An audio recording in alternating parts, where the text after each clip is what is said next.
an iHeartRadio station. Make us the #1 preset on your car radio and on the free new and improved iHeartRadio app. Listen for all your music, radio, and podcasts. Free never sounded so good.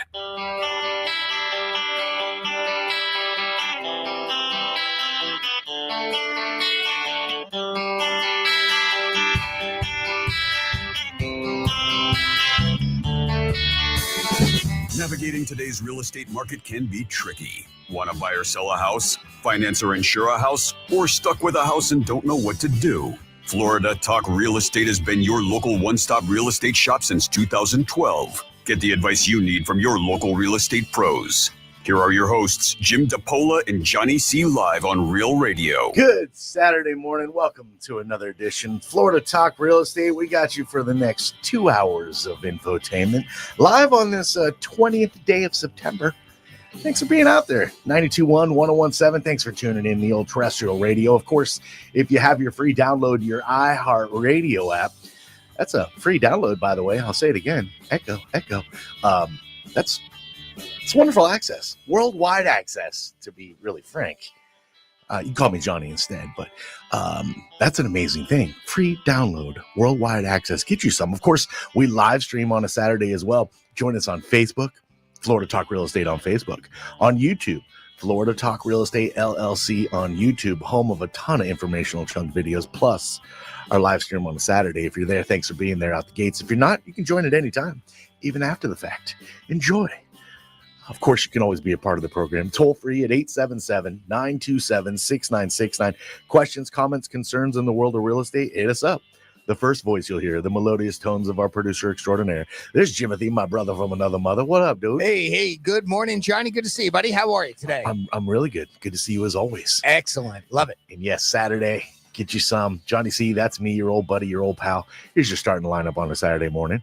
Nice to say good morning to AJ Hollman. He brought in banana bread. Try to get on my good side right out the gates, evidently. He doesn't need to do that. I'm a fan. Yeah. Experienceappraisers.com. There's AJ. How are you, buddy? Very good, very good. Awesome. Get in your mic. Everybody needs to hear the loud tones. Bribes are always welcome, I'm sure. Damn right. You didn't hear me say no thanks. That's for sure. I think my exact words were, damn. Do you see any over here? I don't know, do I? No, you don't. You know why? Because I ate it already. I gave you some. That was great. Thank you, AJ. Yeah, it looks delicious. It's good. It is really good. I notice I keep looking at it. Like I'm all, no. Yeah, thank you very much, AJ. Thanks for being with us, and thanks for your generosity.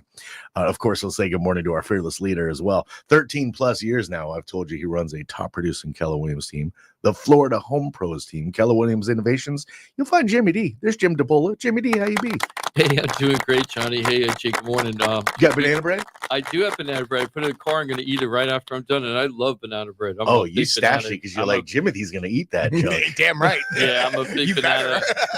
Do we find your Jones? Is that like your stuff? Is that your crack? It's just very good. I mean, it's not anything in particular. You know, I always crave banana bread, but this was very good. Nice. Mm-hmm. Oh, I like banana bread. I kind of, anytime I can have it, I'll take it. So thank you so much. I was baking it all night, guys. Still got flour all over his hands. I don't even know if he slept. So, Johnny, you know what I was thinking when you were saying that whole thing? You've probably said that a few times over the years, right? That whole intro. Well, so I mean, it has changed a little bit. It changes each time a little bit. I was like, he's had this down pat. He comes in 2 minutes before the show, plops to the chair, just says his thing. It's so awesome. Classic DJ. It's like total pro, right? What you mean, DJ? Any monkey can spin a record. I'm sorry, I don't know the verbiage. Yeah, no, don't. That's very offensive. It's not my wheelhouse. I'm here to talk about real estate. No, I'm kidding. No, I'm not at all. No. Okay, I won't do it again. Thank you very much. No, it takes actual skill. There's a skill set to talking. 100%. He's not joking. What's reminded me of today when I heard that, and I've talked about this before. Maybe I'll put up the videos on Facebook again, like revive them. But when we were doing the Love Doc charity, the last year for the Love Doc charities, we were trying to raise money for the Love Doctors. So I went into the studio and asked everybody to do a little short video so we can put on Facebook to get more things. So first up was Dr. Rich, right? Total pro. Yeah.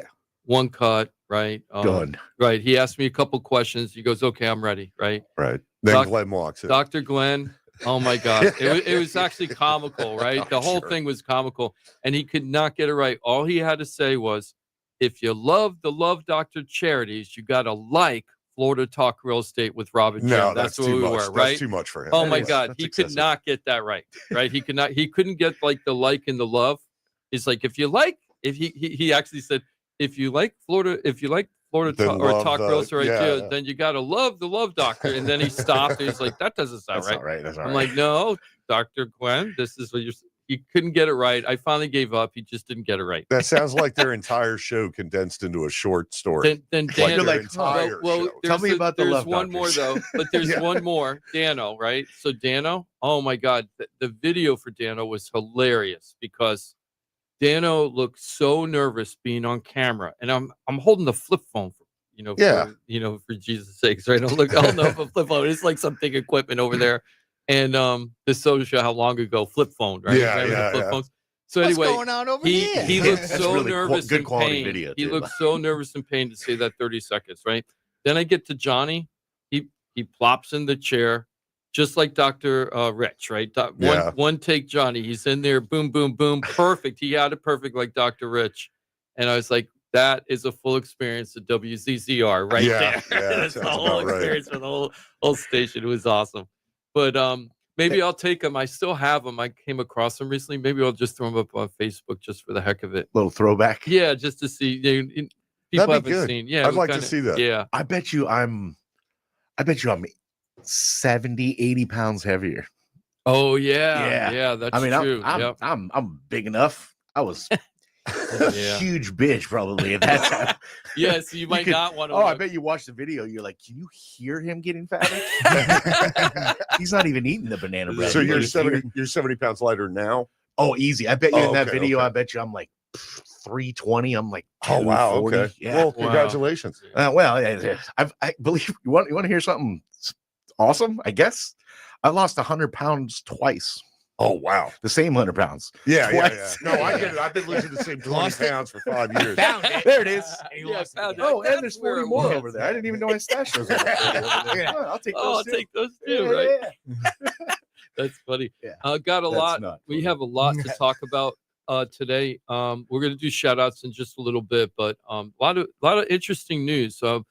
So glad to have AJ here. We're going to talk a bunch about appraisals today. We just had an appraisal fight in that house.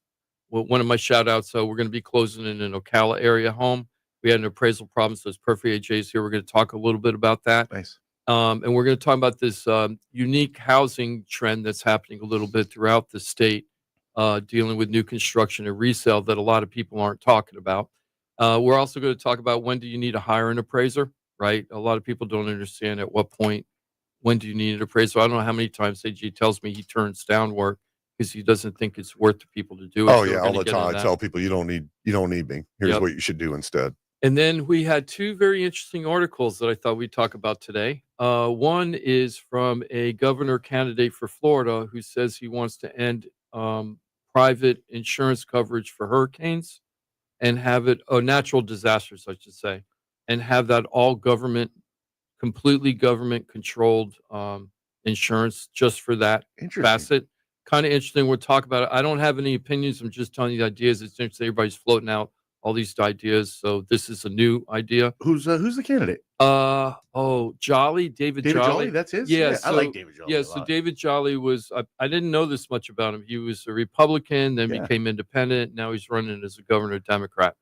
So for So governor, full spectrum. he then. went the whole thing, right? So, Yeah, he was yeah. a news talker for a number of years. was he? He after was a got news out of guy? gov- I didn't know that. Well, he went government to one of the network kind of talkers that would just Mhm. pop in. And I see. I want to say he was. I don't want to. I feel more like he was MSNBC MSNBC or than something. CNN. I'm not sure. I've heard of his name a lot, but I didn't recognize his face when I saw Florida the photo. guy. Yeah. Now, the other thing that's really interesting is there's another representative for Florida that is now saying that he has some answers to how we would get rid of property taxes. What would you to replace the revenue? Or Yeah, find the and revenue one stream of them, elsewhere? I'm going to give you a little. I don't want because it's going to. When I say this, you're going to have a reaction. So I don't want to get into it now. Okay, I promise we'll get into it later in the show because it's pretty amazing. When I read it, my mouth dropped. 5% sales tax every time you sell a home.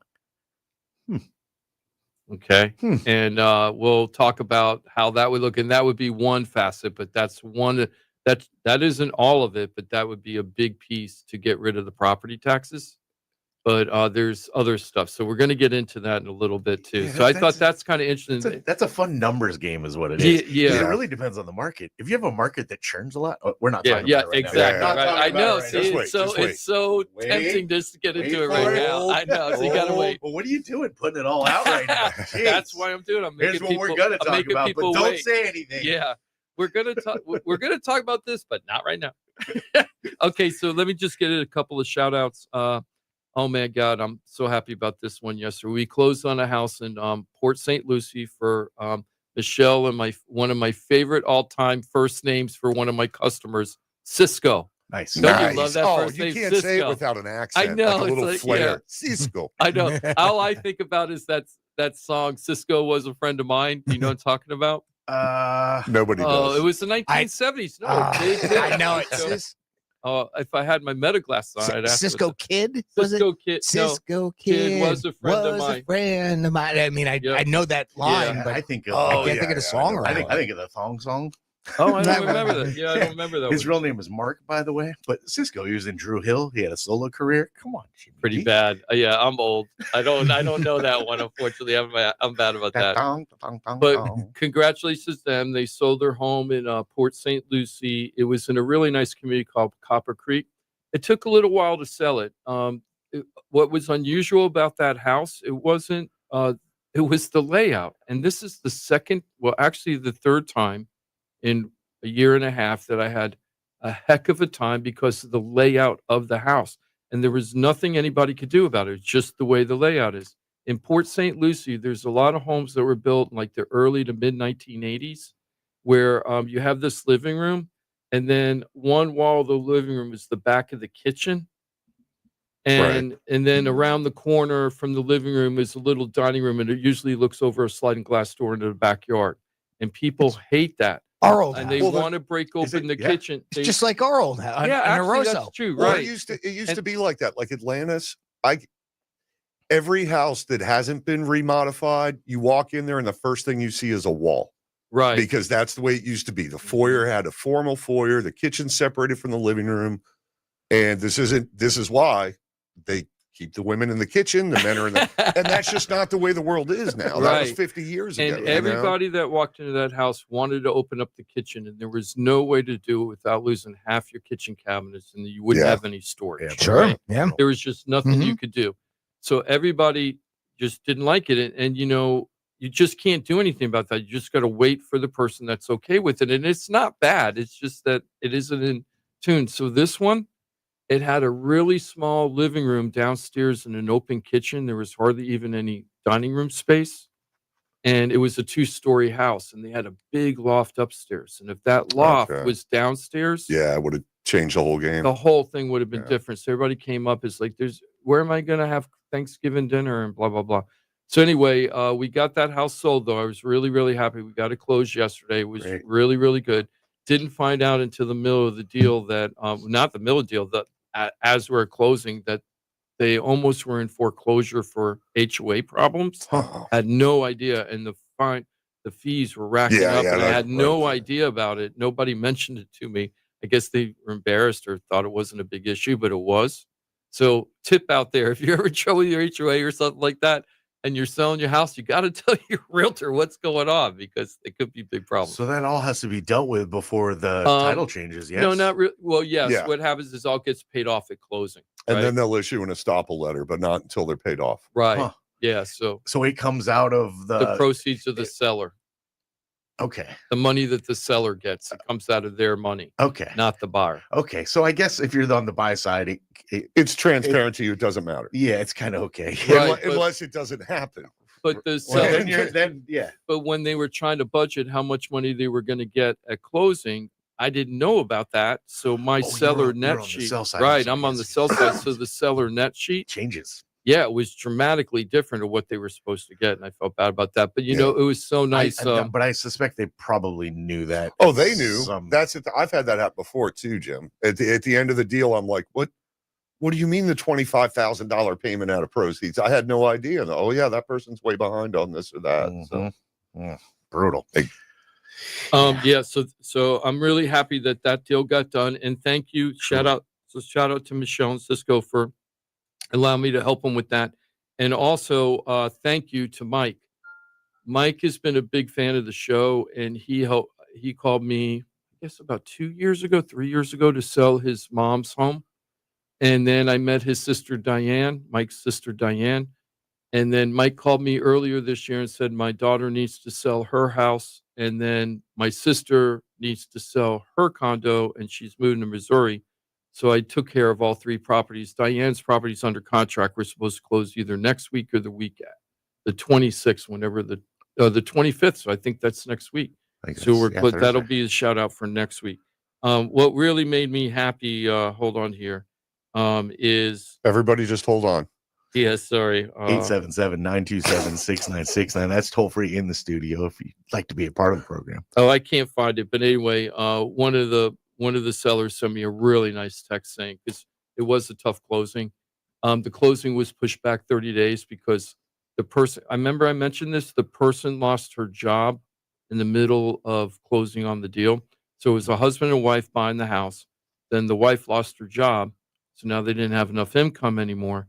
So then they had to mess around with the husband's income and some extra money he was making, and then file it with the IRS and then come up with a payment plan. And that all took like 30, 40 days to get that done. So we had to push the closing back, and we were fighting an HOA problem. Jeez. Right. So the HOA is like, give me my money. And then we couldn't close on time. Where's my money, man? Yeah, I want my money. Where's my money, man? My $2. Give me my $2. Yeah, but they sent me a really nice text when the whole thing was finished and said, I can't believe how hard you worked and how communicative you were. And you were always there. We knew what was going on. So I really appreciate that. It made me feel good. Yeah, they didn't have to do that. And the fact that they took the moments to send you that, that's fantastic. It's really nice. And Mike didn't have to give me all his family to help work with them. So thank you, Mike. I really appreciate it. Thanks for the That's $2.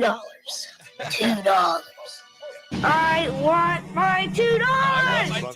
I thought it was $2.50. I didn't know it was $2. No, it was $2. It was that old snow skiing movie, right? That was John. Better Off Dead. Yeah, John Better Off Dead. Yeah, John Cusack. Wanted to do a shout out to Victor. We just put his house under listing contract yesterday. We're going to shoot the photos on Tuesday. AJ saw this house before. It's a house in West Palm. It's a 4-bedroom, 2-bath home.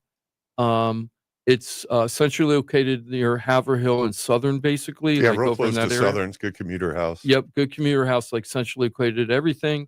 And it has a 2019 roof, and we're going to put it on the market at $379,900. So 4-bedroom house under $400,000 in Palm Beach County, single family, no HOA. Wow. Yeah, no We'll HOA. go out there, so. It's good yard. Yep, nice big yard. Not fenced, not fully fenced, so that but it's good size, but it's really good trees. Size. Yep. So thank you, Victor. 379. Wow, yeah, that's going to get a ton of eyeballs, huh? Yeah. I hope It should. so. I ran the comps on it for him. I warned the seller that I'm hoping, even though it's been a little slow in the market, I think his house is going to show like a hotel. Oh, it'll get some attention. In and out, in and out, in and out. So he had to be prepared. Be prepared for a lot of showings. I think I do too. It's a good investor house, and it's a good possible homeowner house. So yeah, it's funny. A lot of the investors, I had a lot of investors look at it off market, and they turned it down a bunch of times. I swear that I know that some of the investors are going to come back and turn in offers now. Right. And they should have just done it when it was off market, but whatever. Yeah, but they're like wholesalers. They're you got to count your fingers when you're done shaking their hand. You know? Yeah, that's just to make sure. Want to do a shout out to Rick B. Rick trusted me to sell his home so he can move with his brother up north. That's the log cabin home. We got that under contract. In fact, Johnny's family actually looked at it at one point and a couple times liked it a lot, but the insurance was just too high for your budget. Couldn't quite make it in the budget. Yeah. We are having a lien problem on that. We found out that the building department has problems with the permits, and we're working on that now. So it isn't a guaranteed deal, but I'm really glad we got them under contract. The family buying it really want it. I heard they want to keep it just to put their boat there. They're having properties. I had one of those last year. Did you? I got a 50-foot boat. I'm like, what do you put it in the water? Yeah, I know, right? There's plenty of room. I'll pay $500,000 to store my boat. Right? Right? Oh, I'm sorry. It was a 50-foot trailer. I don't remember how big the boat was, trailer, but they're like, yeah, we might just buy it, just to put the boat here. Okay. Man, I wish I had. I wish I had that kind of money. Yeah. Yeah. And then I hope that goes through. That's awesome. That's a great. Yeah, property, I got my fingers crossed. I'll be happy Everything's for going to both work out. sides. I will. Yeah. I will too. I'd be really happy because he needs that deal to close. The other thing is I wanted to just a little tiny shout out to James. I'm going to be seeing James today right after the show. He needs to sell one of his properties that his mom owns, and I know that neighborhood really well. I was over there over summer showing some first-time home buyers this neighborhood. It's one of those townhomes that's 2-bedroom, 2.5 bath townhomes, 2 stories with the little courtyard in the front. And Oh, they the have sandalwood mansard style. roofs, the sandalwood style. Yeah. Yeah. So those properties are super popular even in the slow market. I just checked the actives over there. I did a very narrow comp, not all of that area because there's a lot of homes like that out there, but there were 7 active and 4 pending. That's a very strong neighborhood. Yeah. I just looked at one where there were 27 active and 2 pending. I was going to say there's only 7 actives in there. Yeah, right now? I did a very tight comp. I didn't do the whole neighborhood. I did it. Oh, I did a okay. subdivision of that neighborhood. Okay. Because there were so many choices. Might as stay as close as you can. Like next door just sold for that. Next door just sold for that because all the prices are the same out there. It's one sub-market. Yeah, it is. It's own little thing. So anyway, I'm looking forward to meet James out there today and go figure out how we're going to help him with that situation, get all his answers worked on. I also want to do one other thing. Nobody has to help. This is all spur of the moment. But remember that guy, C. Ron, who has the Knights of Pythagoras Mentoring Network? Yeah. KOPMN. A few times over the years. Yeah. We donated a car for one of their kids. He has an at-risk kid program that's been going on now for over 30 years in Delray. He basically funds the whole thing himself for 30 years. This guy's been doing this. And right? you have ties to it for many of those years. Yes, and he's very reputable. You couldn't get more reputable charity, and all the money goes to the kids. He doesn't take a dime. That's a big thing, And he's been doing it 30 years. And he's just such a. I had a friend. He was listening to me. I was talking a couple of days ago. See Ron, and the kid's like, "That guy's a saint." And I'm like, yeah, he really is. Yeah. So anyway, he has a small podcast that he runs for his kids, and he has the kids doing the podcast totally by themselves. He just has adults kind of helping them get book guests and things like that. And they have like the mayor for Delray and the new police chief was just on the show. And it's just kids asking. And the whole point of it is to have kids understand that there's a bigger life, especially poorer kids, that there's a big life out there. You could do anything you want. And he tries to give the adult supervision to let the kids make the dreams that they want. Yeah. So anyway, they've had this podcast for years, and he just told me yesterday that the computer is really, really, really slow, and he's looking to buy a computer that's going to work for the podcast. He used the same system that we use for our show, the StreamYard system. So I'm going to ask the public to help me out. I want to buy a computer for these kids and make it happen for them. I would like to get a Mac 15-inch MacBook Pro if we could. MacBook Air would work too. They're like $1,500. So if anybody feels like they want to contribute at all, you're not going to be giving me the money. We're going to make sure it goes directly to the charity. Yeah. But I would love to raise the money to get the computer sooner than later. I'm going to be making a big donation. I would love if we could raise $750. I will match that $750 if we can get it. So if anybody wants to be involved in that, please just reach out to us. All you got to do is reach out to us. Yeah, you can do that. Find us on Facebook, Florida Talk Real Estate. It is at .com. FloridaTalkRealEstate.com is your one-stop real estate shop. There's a contact page. There's a hotline. You could even do that. Call the hotline, 888-973-7828, and let them know, like, hey, here's my information. I want to, I want Jim to call me back. I want to make a donation. It could be that simple, but there's a bunch of ways to get in touch. Always remember FloridaTalkRealEstate.com. Always remember Florida Talk Real Estate on Facebook as a great ways to have access to the entire team. And it's specifically in this instance, if you got a few bucks, if there's a bunch of us just giving a couple bucks, we get there quickly. Yeah, I'll chip in on that. Yeah, If you got one person laying out 750, we get there even quicker. Everybody, right? Everybody gave $10, and we got 75 people gave us $10. Boom, we're there. We're not asking for a big, gigantic donation. Any little bit helps.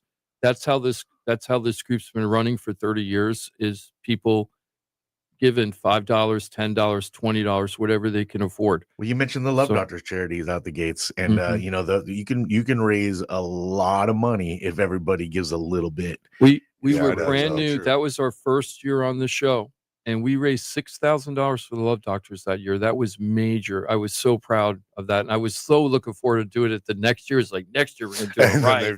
Then they stopped it, and I was like, oh man, I was so looking to the 24 hours. I was going to try to squeeze my way into that 24-hour Christmas show, the marathon. The marathon. I was going to see if I could grab a little bit of time in that, because I was so, I love the Love Doctors. I love those guys. Awesome. Those guys were really icons locally. So it's pretty cool. They truly were. But anyway, anybody that can help, really appreciate it. Also, if anybody wants my weekly email newsletter, let me know. We have a pretty big database that we send it out to, about 5,000, 6,000 people every week. I'm in there. We give really good information about what's happening in the market today. But this email is going to be also about, at the top, it's going to be, hey, can you help the kids? Good. And so if you get that email, that's going to be another way to reach out. You're going to include a little link to their site where you can directly donate? I'm going to talk to them and figure it out, because that's the way I'd like to do it. Or because it's easiest if you can just, here's a link to donate. Because if people have to go to you, then go to this, and go to that, and then donate, you're making, there's too many hurdles. You know what I'm saying? So we're going to do it. I'm going to have more information next Saturday. It's a good, and he probably has one of those, what do you call those pages where you ask for people to the GoFundMe or something. I'm sure they've got a GoFundMe thing, so we'll just use their link. So I don't, and it's a total, it's a total 5013C, so it's total tax deductible. It's a total regulated 5013C charity. So anybody, I would like to think that considering that they make it as easy as possible. I hope so too. Yeah. So I'll get the GoFundMe and put it on the Facebook site, and we'll talk about it next week also. When I get the GoFundMe page, but any help can help. All right, so currently, if you want to help, you can reach out, Florida Talk Real Estate, or on the Facebook page, but maybe next week we'll give you a direct link. No, we're definitely going to do that. I'll make sure I'll talk to you about it. I was trying to do a surprise, but now it makes sense. I'm going to go ahead and it's just there's a lot. It makes sense. Okay, I just wanted to let's see. We're going to wrap up this segment just with iguanas. So I always love talking about the crazy Florida stuff, right? So now there's a whole thing about iguanas. Remember we talked about it a couple shows ago, that they changed regulations where now they're going to allow you to trap and ship and sell iguanas out of the state. Oh, I don't really that's remember exciting. Yeah, maybe you weren't there that week, but we did talk about this about 2 months ago or something. But they changed regulations that now not only can you kill the iguanas, but you have to kill the iguana a certain way. Don't go crazy, right? They have certain regulations how you kill the iguanas, but now they're allowing you to trap it, ship it to other states, and make money off of it. Well, that's the way to control the problem down here, is find a way to make people make money at it, because people hate them. I do so many waterfront appraisals, and the people they hate it. They're all over their dock, pooping everywhere, and if somebody was out there, getting them for free, they'd do it. That's why they're doing this, is they feel that they need more help from the public to control these iguanas. So they felt that if they could find a profit motive, maybe people will go out there and do it. Now, supposedly so they did it with pythons and got a good response, right? Yeah, that's true. That's true. Yeah. But we're not taking the pythons and shipping them to Georgia or Tennessee. It's like we're shoving our problem over to other people. Hey, we don't want the iguanas. Do you want them? Well, here's my question. You have to ship them live? Oh yeah, this is for this. I thought you meant the meat. Yeah, you said trap, and I'm like, so that means live iguanas. They're shipping them as pets or whatever. You can't. Here's the thing about lizards like that. You've got to raise them from when they're babies. You can't take a 3-foot iguana. Here's Jimmy. Here's your new pet. No. thing coming out of Well, there goes that idea. Well, there's a there's Yeah, a you're gonna get controversy 5. with the iguana killers now. You know, they have the whole industry where you could pay people to come out and kill your Right. iguanas, right? Well, those guys are saying this is not a good idea, right? It's These not. guys, because what they're saying is, oh yeah, but you'll they'll never invade put, everywhere. Then it's Everywhere. like you're spreading them on purpose. No, that isn't what they're concerned about at all. Well, What it they're should be. concerned about It should is that be. I'm with it's, you. I know, but they're concerned about something else. What they're concerned about is, and this is kind of funny compared to what you guys are talking about is what normal people think. But this is what they think from their domain, right? Hey, it's really dangerous to trap an iguana versus kill it because their claws are really infectious with bacteria and everything else, and they can more than just scratch you up, stitches and bacteria and infections and amputations. That's what they're saying in the news article. Amputations, wow. Amputations, like they're saying, Yeah. if you have people running around doing this, they're gonna get scratched really up and hurt. beat up trying to do this. I would have thought it'd be better to just kind of maybe back or finance a fast food chain that sells iguana meat. I know, right? You know, now it's like the Yep. charity.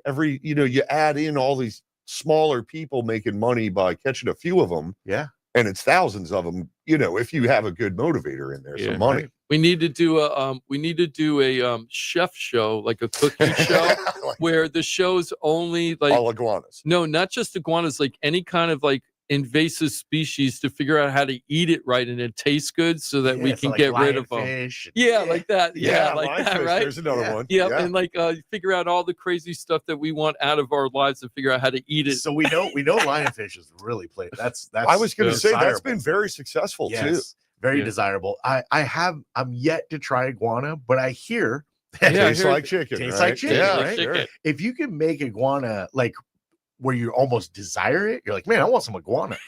We open a food truck, Yeah, like wild 5 food food truck, trucks. yeah. You guys are joking around, but I'm dead serious. Yeah, seriously. The first time I went to Costa Right. Rica, because I used to surf, Mhm. this kid, I'm standing at this river mouth, beautiful, and the ocean and everything, and this little kid walks up, and we're looking at this iguana up in a tree, at least 3 feet, and he picked up a stick and knocked it out of the tree 30, 40 feet away, grabbed it by the tail, looks at us and says, dinner, and walked away.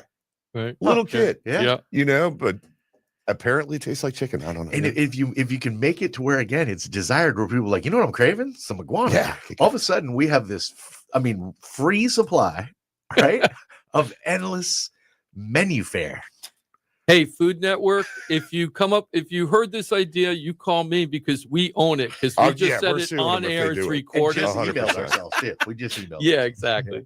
So let's go ahead and take a break. On the flip side, what I'd like to talk about is when appraisals go bad, and another little trend that's happening related to that issue when appraisals go bad, because we got AJ from Experienced Appraisers here. So this is a great time. If you have any questions about appraisals or understand the value of your home, got to give us a call. Yeah, absolutely. And of course, if you got any other questions, we can handle that. And if we need to get into the expertise side, we got a team of pros that we can lean on to get you the answers you're looking for. In fact, you have access to that always. FloridaTalkRealEstate.com.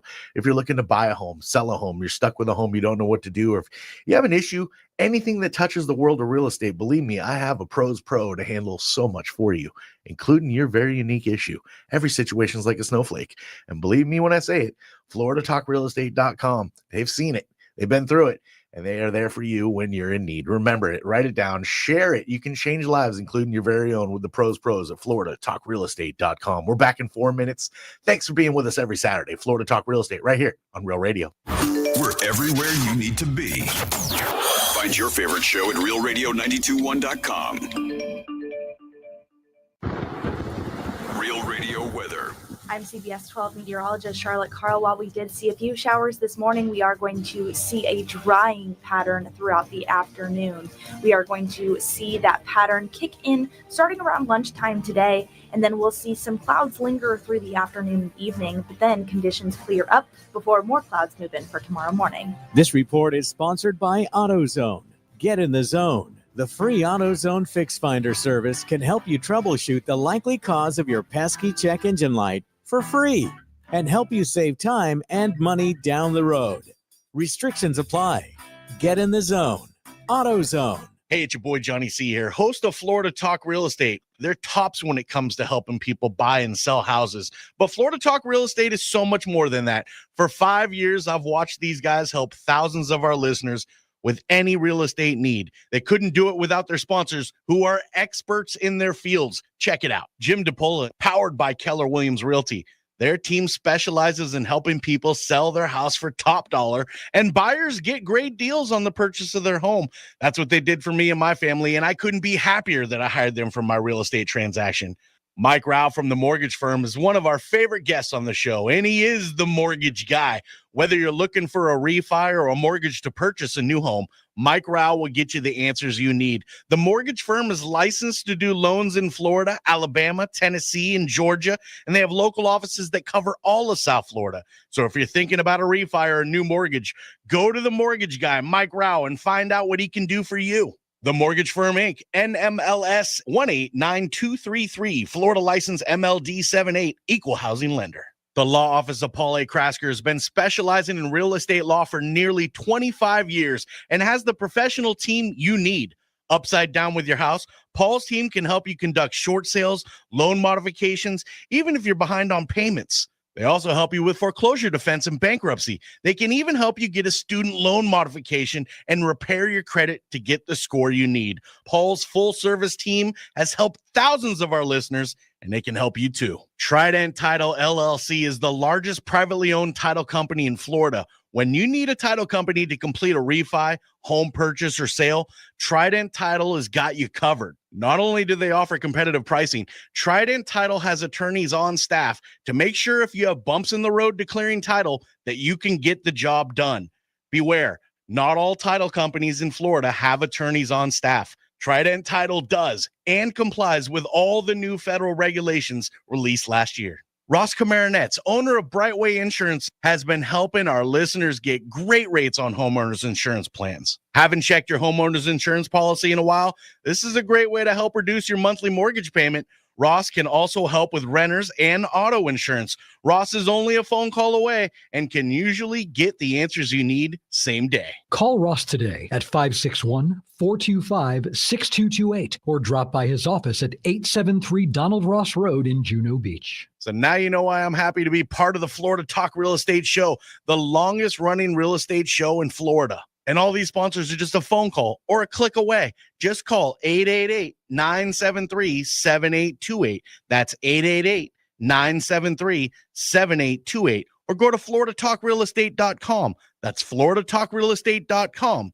And don't forget to use the most accurate search engine to find your new home or ask for a free home valuation because floridatalkrealestate.com has you covered. That's floridatalkrealestate.com. Real Radio 92.1. We are an iHeart radio station.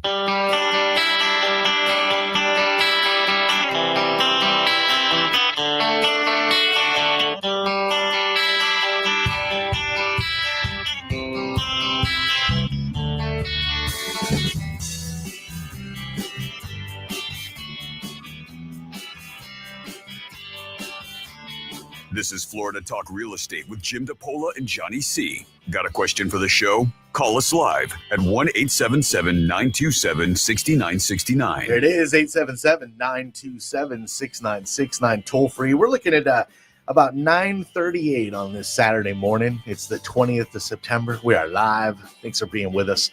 Maybe you're on the stream, Facebook or YouTube, Florida Talk Real Estate on both. Thank you for being there. And of course, if you're just listening on the old radio or the app, we appreciate you for being out there very much. You can always join us, 877-927-6969. Jimothy will line you up, won't you, Jimothy? Hell yeah. Give us a call, 877-927-6969. Good morning, Johnny. How are you? Good morning, buddy. I'm awesome. So locker room at 11, yes? Yep, locker room 11. I think broadcasting live from Drive Shack. Oh, very cool. And then we got a very interesting Florida Gator game tonight. Sure do. College Game Day is down in Miami. ESPN's, flagship college coverage show. Gators are in town down there in Miami. All eyes will be looking in tonight at 7:30. That'll be broadcast here on Real Radio. Sure. Yeah, got a little 4:30 pregame kickoff. So make sure you tune in starting at 4:30 with a 7:30 actual kick of the pigskin. That should be excellent. I'm sure the environment down there is raucous as it gets. Yeah, it's good stuff. Gotta love college football. In-state rivalry, big time. Oh, yeah. No, it's going to be good. Go Gators. Come on. You owe them a little something. They got beat last year. Owe them a little something this year. They don't feel great about it though, Jimmy. I don't feel great about it. Trying to think from all the past year. Do they play Miami every year? No, they had a long run without it. Right. Okay. And okay. really, it should be. It should be a team we play every year, but it's just not. They play Florida State every year. That's the one. They end the season every year with the Bulls. Johnny C, that's me. AJ Hollman's right here. He's with experienceappraisers.com. Great to have you with us on a Saturday, my friend. Thank you, sir. And of course, Jimmy D's over there. He's our fearless leader, 13 plus years now. I've told you he runs a top producing Keller Williams team, the Florida Home Pros team, Keller Williams Innovations. Jimmy D, Jim DePola, how you be? Hey, Johnny, thanks. Can everybody on video hear us? Because my thing keeps coming up saying mic is muted. So I don't know what's going on. So anybody on Facebook, YouTube, just give us a little shout out and tell us if you can hear me or not. Okay. So it stopped again. Okay, so that's good. It isn't doing that anymore. I've never seen that before. Okay. It pops up and Everything says that. seems okay. Yeah, everything looks good. I can see.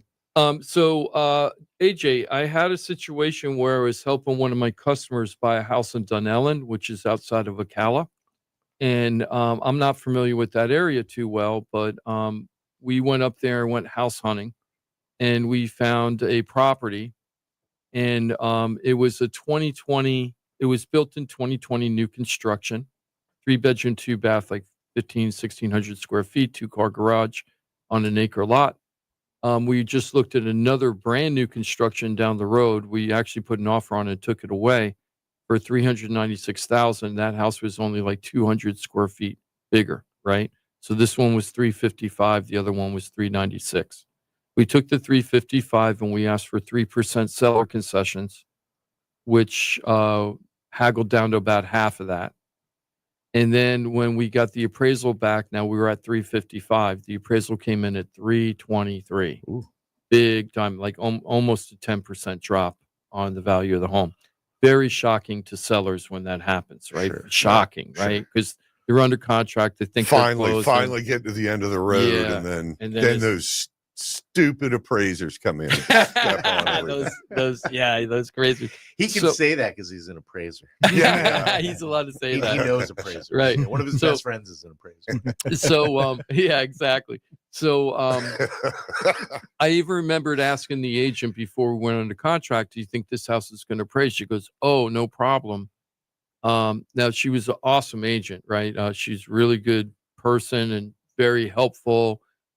A lot of things that you would want in an agent if you had if you were looking for an agent. She had a lot of those qualities, but the one thing she doesn't have yet, and we all have to start out this way, no complaint, not a criticism, just a comment, is an experience. Right. So she just hasn't done enough deals yet. She had never had a house that didn't appraise. Oh yeah, she Like, definitely doesn't never- have that much experience. Yeah, then. so she didn't, right. So she didn't even know what to do. So I explained to her that we need to do what's called a reconsideration, which is a fancy term for, hey, Mr. Appraiser, we think you effed up really bad. What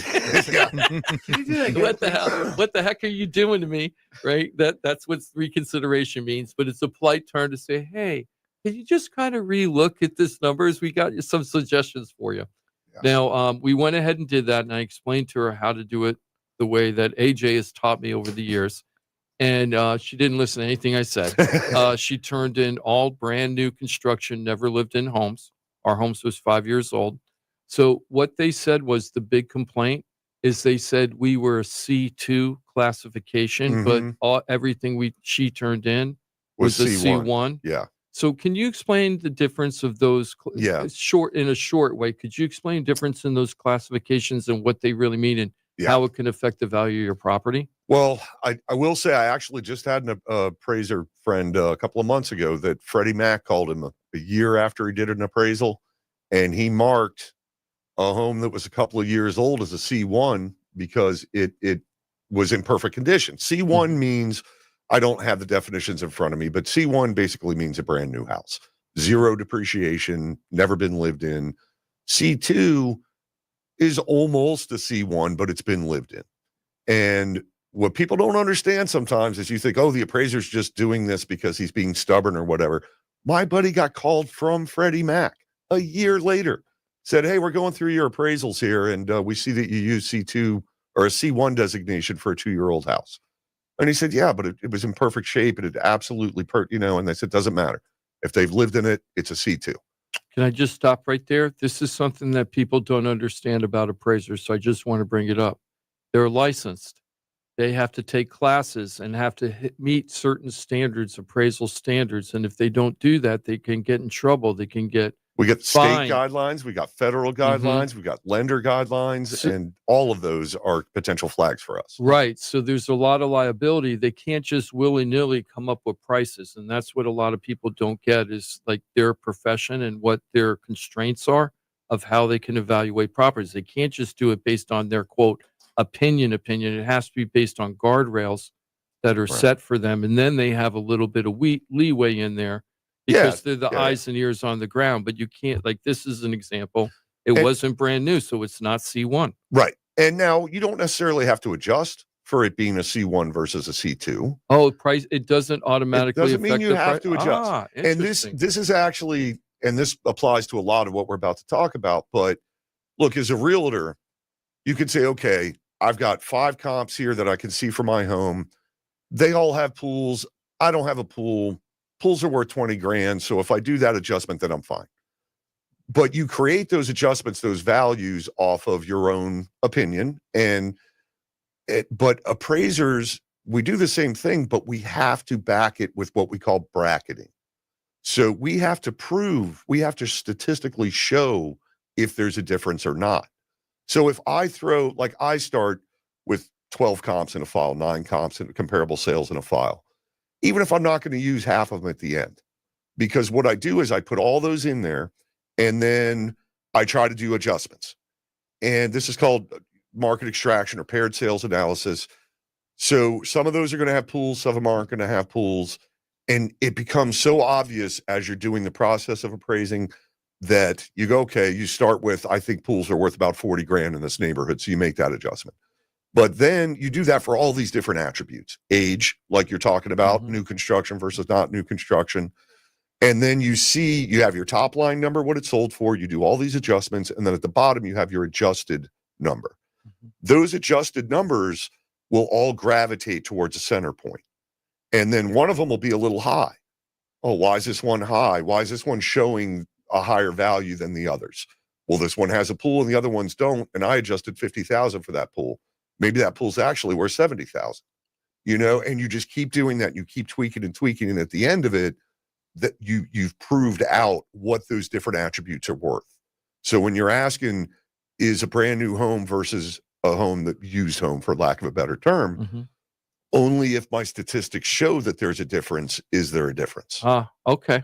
And then, so what she also did in this case was she gave like 3 to 5 new construction, brand new, never lived in. And then she took 1 resale. And the resale was close, like square footage wise and everything, but it had a 30 by 50 metal building on the property too. And they were it's too big of a wild card. And it was the same price. It was it closed around 350 something with the building on it. And that's where she's going, well, the building's worth X. Yeah. How do you know? So you need to have other ones that are also used homes that don't have the building to figure out what the building's worth. I don't know if you told me this, AJ, but when you have a dispute on the appraisal, so let's say that you're not happy with the appraisal, you do this consideration, right? Never happens. But a couple of things that people don't realize is when you do the dispute and you go, hey, wait a second, I think the appraiser got it wrong, and let me give you some figures and stats and houses to show why we think the number's wrong. Guess who gets to decide whether the appraiser's right or not? The appraiser, right? Not their supervisor or something, an outside independent party. So that from the consumer point of view can be kind of frustrating. Yeah, because they're kind of regulating themselves in a way. But right? Who looks at that first to make that decision? The appraisal supervisor at the bank. Oh, they will? Yeah, they're not just going to forward over your reconsideration of value, because people do that all the time and provide ridiculous information. Yeah, most of the time that's what happens. They filter it out. They look at it. The supervisor will look that works for the bank, doesn't even work, with the appraiser. And he'll go, okay, this is a reasonable thing that he needs to address, or this is just stupid and I'm just going to kick it back. Right. So the appraiser, and the other thing that was interesting is on this case is that the mortgage company for my buyer she went and looked at all the comps, checked out who the appraiser was, because the appraiser is assigned by the lender, right? And found out the appraiser was local, because sometimes they're like from a very far area away and they don't know what's going on in the neighborhood. This guy was right there all the time, been around a long time. Understood the market well. He yes. did. And even the mortgage broker goes, I think they're right. I think the numbers came out right. I really don't see much variance, maybe $4,000 difference on 32. Right. So anyway, we got creamed on that. But the good news is, there was good news in this case, is that both sides were reasonable. So what happened was, my buyer gave up his seller concessions because he's getting 32,000 less on the house. Right.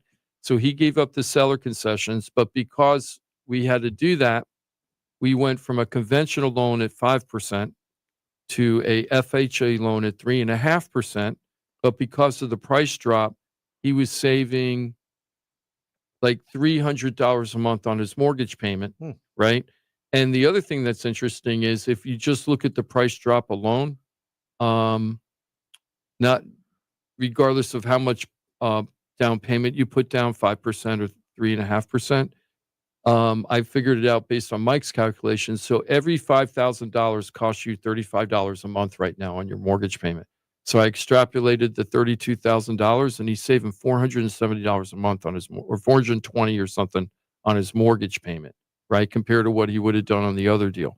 So he's really happy right now. So he got it. In fact, he's so happy he's closing on Tuesday. He already ordered the metal building guy, because he's going to be putting a metal building in his property. Oh, should have bought that other one. And with he's the big coming out. building on it. Yeah, he's coming out the same day we're closing. That, I think the guy's a little excited about it. He got his new home. Hey, that does work out. Not only is he saving a little bit of cash, right? I mean, away, and in a lot of way, and paying less a month. Yeah, so he's doing good, and everybody, he's really happy up there. The agent up there, Kara, she was great to work with. Really, in fact, at the end, she goes, "Thank you. You taught me a lot." When we were done. I don't want to take a lot of credit. I don't mean it that way, but it was nice to have an agent that wasn't freaking out and being combative about it or anything. And I kept explaining to her, because she was so new. It's like, look, we want the house to appraise because we can afford it. And we're not trying to hurt, we're not trying to hurt the sellers. If we can get 355 from the appraiser, we're good, right? We'll just keep the terms. And I said, please tell your sellers that the mortgage company and the buyer and the buyer's agent are all trying to figure out we're all how on the to. same side. Yeah, with we're this. all trying to help you get to the number that you need, because it's really shocking for the seller when they're like taking a $32,000 hit on their home. That's huge. Yeah. I would like to say two things. Number one, you're right. It is the appraiser having to admit that he's wrong if he changes a number. It's very hard to get an appraiser to change a number. But the big thing with these reconsideration of values is, you've got to look at the comps in his report, and you have to find comps that are better that he missed. You can't do something that's significantly different or older or this or that. Like it needs to be a superior comp that he missed. The biggest way that I've won on some reconsideration of values, and not as an appraiser, but as a consumer. And the way to do it, number one, is to double check every comp they use, make sure every adjustment they made makes sense. And number two, look for buy owner sales. Look for sales that they missed. And they're not going to miss the ones on MLS usually, but they might miss the ones in public record. And if you can then verify that sale, provide that information. Here's a couple of sales that we think are superior comparables to the ones you used. And if he can't argue with it, he can't argue with it. Right. But you've really you have to deliver a serious knockout punch to get an appraiser to change. I heard somewhere, I don't know if it's from you or somebody else, that only like 2% of the appraisal reconsiderations go It wasn't in favor. for me. It was probably Mike. Yeah, maybe it was Mike. About 2% in his experience actually go in favor of the higher appraisal. I've never changed a number. So I was going to say that low number doesn't surprise me. No, it because doesn't. We're talking about these are experts in their field, right? They are good at what they do, and I just don't see this huge opportunity to have this big chance where you're catching all these And- comps that are and- Well, way we off. know. And actually, Yeah. that's a good thing, because if it was wild fluctuations, it would just show that they rough. really didn't know what they were doing, and Yeah. we really don't Right. know values of stuff. Right, So, right. Something would so have it's to a be good fixed. thing. It's Yeah. a good thing that it's a low number. I'm not. If it was 20%, that would That's be very terrible. bad. I mean, Yeah. 1 out of 5 homes are missed on appraisal. That Right, would be right, right. horrible, right? But you know, you got to understand that as this appraiser is sending that report, the original report, as he's hitting the send button on a low number, he knows that he's potentially killing a sale. He knows the lender's not going to like it. He knows the seller's not going to like it. The buyer's not going to like it. He's going to make sure that he's done a good job. I mean, especially if he's coming in low, Mhm. because you know you're going to upset a whole bunch of people. So you better be right. So, you know, as if I'm writing another appraisal for a random reason, I'm going to hit send, probably not worry about it. If I'm getting ready to hit send on a low one, I'm probably going to go back through it for another hour and say, is there anything that I did wrong here? Is there anything I Why missed? do I get a feeling that AJ is not your typical appraiser doing all this stuff? I mean, I know I don't there's know a if lot, that's just true. like realtors, there's a lot of great realtors out there, right? But there's also a lot of, Oh, you yeah. know, not so great realtors out there, right? I would think anytime you feel like it's low, or anytime it maybe feels like it's a little fat, I think you're gonna take another look. Yeah, If it's you just- really yeah. take pride in what you're doing. Yeah. That's a good Yeah. point. It's the same thing on the other side. Yeah. Because if I Mhm. come in $50,000 high, now the lender's going to look at it and go, well, is this a legitimate deal? Mhm. Maybe they're doing something on the side I That don't is an know arm's about. length, Maybe, you know, right. so yeah, I look at those carefully too. I would think so. Yeah. Mhm. You know, most of the time they're right in there Where they you know? should be. Yeah. Where you feel like, yeah, that's I There- land there. There's some subjectivity to it. I always have, you know, I said the bottom number kind of gravitates towards the center. Well, you will have ones that are low and you will have ones that are high. They're called good Outlier. deals, good Yeah, deals and yeah, bad yeah, deals. outliers. Like, right. well, outliers I consider to be like, this is ridiculous. There's something majorly Oh, wrong. yeah. But if it's only, you know, whatever, a couple of percent this way or the other way, well, maybe that seller was a little more motivated than the average seller. Not so much that it's a non-arm's length or I shouldn't use the sale, Mhm. or maybe that buyer was just really good at negotiating. Maybe, you know, and same thing the other way. If it went a little bit higher than it should have, well, maybe it had some nice attributes that particular buyer really liked, and it was worth it for them to pay a little more. Right. Mhm. Yep. Makes perfect sense. FloridaTalkRealEstate.com. Always remember, when you need a pros pro, an expert in their field, you get so many at the one-stop real estate shop, FloridaTalkRealEstate.com. And you're always welcome to join us toll free. If you're like, hey, I got a question for AJ while he's talking about this, or I got a question for Jimmy D, don't be shy. Dial in 877-927-6969. We're always happy to take your phone call on a Saturday. Thank you, Johnny. AJ, I want to ask you a question. I know that we're going to get to 2 of these subjects. If we only spent like 4 minutes, 5 minutes on, do you have one of the shorter subjects? So it's either what is a bedroom? I thought that might be short, or when do you hire appraisal, which I think is longer. Do you think you can get through? I think the bedroom is the most Easy. well, the most important one. It's the one that gets the most hits on my website, and I'll get through it. Really? quick. It gets yeah, it gets yeah, there? and it's not overly complicated. So You're right. I want to just bring this up because a lot of people don't understand bedrooms and appraisals, right? And what constitutes a bedroom. A lot of I can think people of have, one thing that I would absolutely say that's got to have a closet. There you go. Right, That's one of them. right. You're one down. Yeah, one I would down. think and so. there's another one that's a safety issue. I'm A going to give you a window. hit. Oh, Yeah. Right. But not just any window, Right. an egress window. It's right? got to be at least 24 inches tall and at least 20 inches wide, with at least 5.7 square feet of total opening space Huh. So you per can't just, Florida, I believe. right. that one I think is. that's a Florida thing. I think yeah. that's a Florida thing. And that's so you can crawl out in case there's a fire. You can get the heck out of Yeah. that bedroom if there's a fire and you can't get out the Because regular door. A lot of people will take a den or a family room that's in the middle of the house and try to turn it into a bedroom. Well, if there's a fire at the door, the person burns and dies inside. Uh-huh. So that's the point, is you need a window, and that window can't lead to the living room. It needs to lead. Go It has to be on outside, that. Yes, you yeah. have to have an outer wall. If Mhm. you try to convert a garage to a bedroom, Mhm. as long as you put in the appropriate window Or- and a closet, are we meeting the standard? Well, some of it. There's a lot of There's different. more to Yeah. it. So so why don't we start, AJ? All right, I'll run down them real quick. These are all number one. There's state rules, and then there's local requirements. Okay. So these are state level. So it has to be at least 70 square feet total. Huh. And because of the way that we calculate that, it needs to have 70 feet of ceiling heights that are at least 7 feet. So you can't have one of those second story with the dormers and where it's kind of tight and it tapers off. You need it to be 70 feet of at least 7 foot tall ceilings. Interesting. You need the closet and a hutch from city furniture bolted into the wall is not a closet. It needs to be a closet.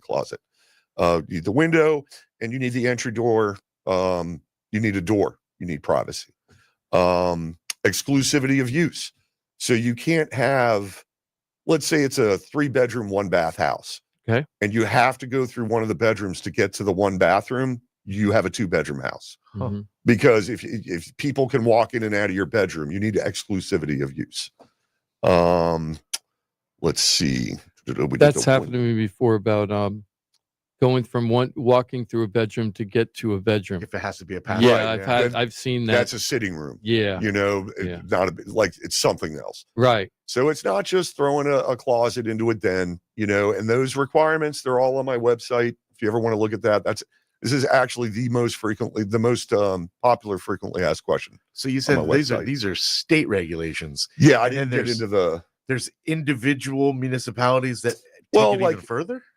Not necessarily. Like I can't think of any for Palm Beach County in particular, but depending on where you live, they might be different. It's you're always going to have local code overriding if it's more stringent than the state requirement. Right. So, and there's also federal requirements. I've even gotten into an argument with sold a home and it had awning windows. Okay, which awning windows are extremely popular. There's probably thousands of them in homes in this county. I had an appraiser that said you have to change out that window. That's not a proper egress window. And this was for a FHA loan. And since I'm an appraiser, I called the Atlanta Home Ownership Center for appraisers and went through the first person, got to a supervisor, and he said, "Look, it's his opinion.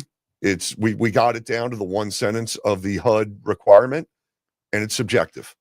So I had to change out a window for that. Why awning windows? Because it's too tall?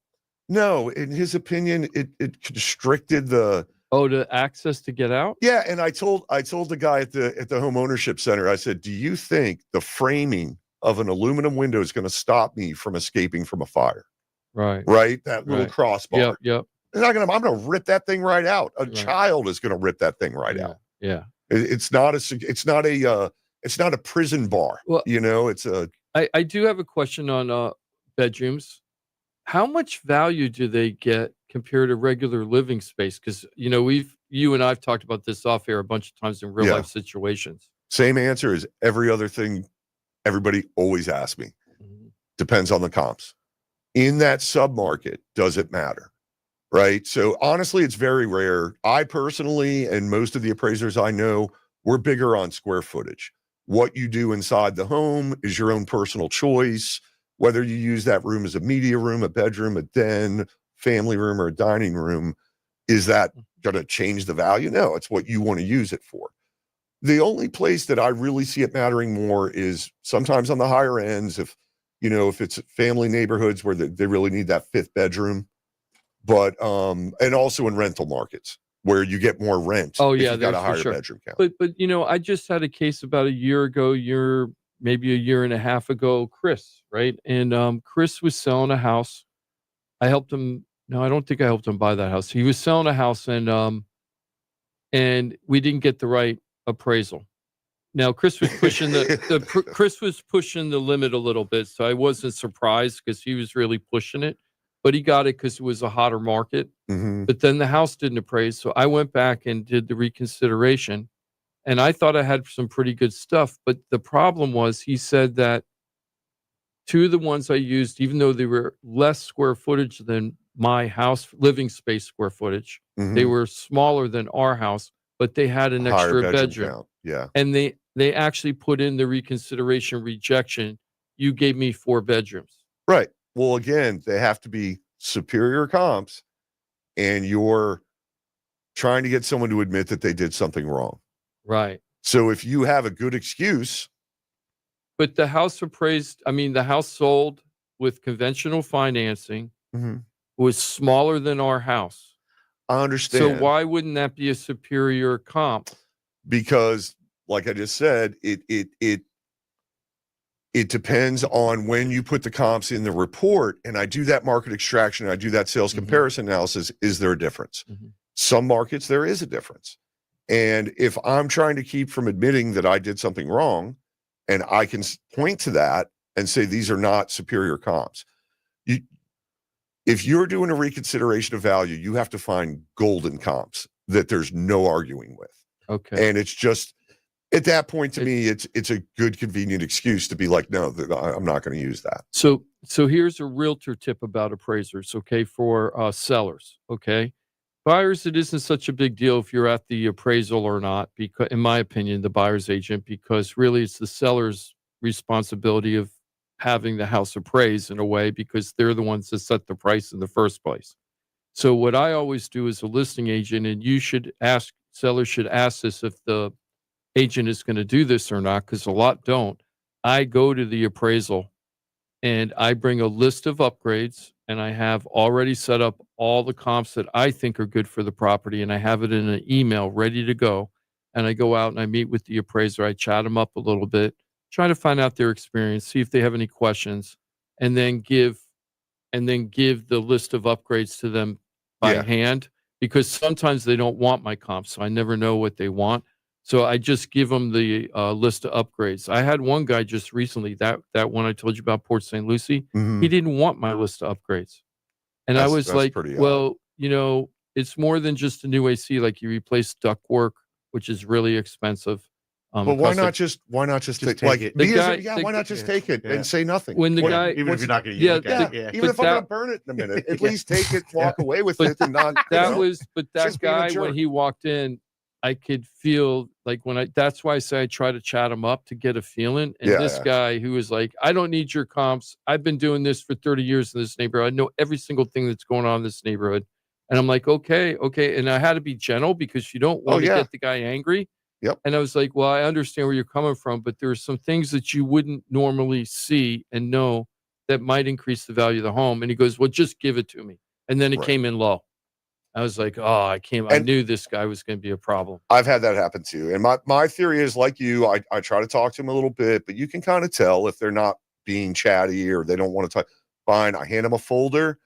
Hey, there's some information in there. Take a look at it, if you get a chance, and don't try to discuss it with them. Don't try to go over it with them. Look, it's like sometimes you get in a fight and someone says something, or an argument, I should say, not a fight. And I don't mean in real estate. I mean in life. Right. And later you think about what somebody said, right? So if you hand him that paperwork, he's going to go and continue on his day, continue on his job. It's going to be 2 days later when he's sitting in his office looking at this file.